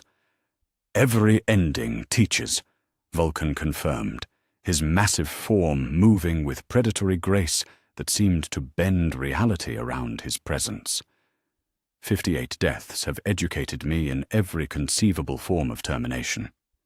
Your chaos-touched weapons simply add new perspectives to my accumulated wisdom." The 59th death was perhaps the most profound yet. Horus unleashed the combined might of all 4 chaos gods simultaneously, their conflicting energies creating a vortex of pure destruction that threatened to tear holes in reality itself. Vulkan experienced dissolution not just on a physical or metaphysical level, but on a conceptual one that challenged the very possibility of existence continuing in any form. But as consciousness faded into the absolute void that lay beyond even non-existence, Vulkan finally understood the true purpose behind his transformation. His 59 death echoes were not just providing tactical advantage, they were creating a permanent record of every form of destruction that chaos could inflict upon reality. He was becoming a living repository of survival knowledge, a database of how consciousness could persist through any conceivable form of ending. The 59th resurrection brought with it a revelation that transcended tactical advantage or strategic necessity. Vulkan's accumulated death memories were not just weapons to be used in the current battle. They were gifts to be passed to future generations, ensuring that humanity would never face any form of destruction without understanding how to survive and overcome it. "The final lesson," Vulkan announced as he rose from ultimate dissolution, his voice carrying harmonics that suggested not just 59 death echoes, but something approaching omniscience in matters of survival and termination. "Death teaches the value of life not through fear of ending, but through understanding of what continues despite ending." The 60th and final death came as both brothers struck simultaneously, Horus with weapons forged from the collective hatred of the dark gods, Vulkan with techniques learned from 60 different forms of termination. They died together in an explosion of force that shattered the throne room's reality-reinforced walls, their combined destruction creating a psychic shockwave that rippled across the galaxy. But this final death was different from all the others. As Vulkan experienced his 60th termination, he felt not just his own consciousness passing into the void, but the accumulated wisdom of every ending he had experienced flowing outward, spreading through the warp to touch the minds of every human consciousness across the galaxy. His memory palace, expanded beyond the boundaries of individual consciousness, became a shared repository of survival knowledge that would persist across generations. When Vulkan rose from his 60th death, he found Horus's broken form at his feet, the Chaos God's champion, defeated not through superior force, but through accumulated wisdom that had learned to counter every conceivable form of destruction. The War Master had fallen not to a weapon or strategy, but to the patient accumulation of knowledge gained through systematic experience of every possible ending. Standing in the ruins of the throne room, Surrounded by the whispered wisdom of 60 death echoes, Vulkan finally understood what he had become through his education in termination. He was no longer just a Primarch or even a Guardian. He was humanity's memory of how to survive anything, a living testament to the principle that consciousness could persist and learn from even the most complete forms of destruction. Epilogue. The Guardian who never forgets. In the millennia that followed the Horus Heresy's end, Vulkan's transformation rippled through the Imperium in ways that reshaped humanity's relationship with death itself. The Salamanders, inheriting their Primarch's legacy, became not just protectors of the innocent, but keepers of survival wisdom, warriors who understood that the greatest victory was not in avoiding death, but in learning from it. The memory palace that Vulkan had constructed through 60 deaths became more than personal psychology. It evolved into a shared psychic construct that touched the consciousness of every salamander who bore his gene seed. They inherited not his trauma, but his wisdom, gaining access to accumulated knowledge about survival, persistence, and the fundamental value of existence without experiencing the horror of systematic termination. Across the galaxy, in moments when human settlements faced extinction, when survival seemed impossible, when death appeared to offer the only escape from suffering, whispers would arise from the depths of collective human consciousness, 60 different voices offering 60 different perspectives on how to persist through ending, how to find meaning in termination, how to discover the value of life through understanding of death. The salamanders who served in Vulkan's name no longer fought just to protect the weak. They fought to preserve the knowledge that weakness could be transformed into strength, that ending could become beginning, that death itself could serve life through the wisdom it provided to those who survived to learn from it. Tushan, now chapter master of the rebuilt Salamanders Legion, would often stand before the statue of his gene father in the chapter's fortress monastery, and wonder what Vulkan had ultimately become. The being who returned from 60 deaths was recognizably their Primarch, yet fundamentally transformed, no longer bound by conventional categories of life and death, but something that existed in permanent communion with the deepest mysteries of survival and termination. He remembers so we do not have to, Tushan would tell new recruits as they underwent the trials that would transform them into salamanders. His 60 deaths teach us that every ending can serve a purpose, every termination can provide wisdom, every loss can become victory if consciousness persists to learn from the experience. In the deepest archives of the Salamander's Fortress Monastery, scholars would sometimes report glimpsing additional texts that appeared without explanation, tactical manuals that provided perfect countermeasures to enemy strategies, survival guides that offered solutions to impossible situations, philosophical treatises that explored the relationship between death and meaning with unprecedented depth and clarity. These documents were written in Vulkan's hand, though no living salamander had seen their Primarch put stylus to parchment. They appeared when needed most, when the chapter faced threats that conventional wisdom could not overcome, when survival seemed impossible without knowledge that transcended normal military doctrine. The galaxy had gained something unprecedented through Vulkan's transformation, a guardian who existed beyond the normal limitations of life and death, whose accumulated wisdom ensured that humanity would never face any form of destruction without understanding how to survive and transcend it. His 60 deaths had become humanity's insurance against extinction, a repository of knowledge that would persist across millennia to guide future generations through whatever endings awaited them. And in the depths of his transcendent consciousness, surrounded by the permanent communion of 60 death echoes, Vulkan continued his eternal vigil, the guardian who never forgot, the teacher who learned from ending, the protector whose greatest gift to humanity was not the prevention of death, but the wisdom to find meaning and continuity even in the face of ultimate termination. The memory of all deaths had become the foundation of all life, and Vulkan Herstan, the deathless Primarch, stood as eternal testament to the principle that consciousness could learn, grow, and transcend even the most complete forms of ending through the patient accumulation of wisdom gained from systematic experience of destruction itself. His education was complete. His gift to humanity had begun.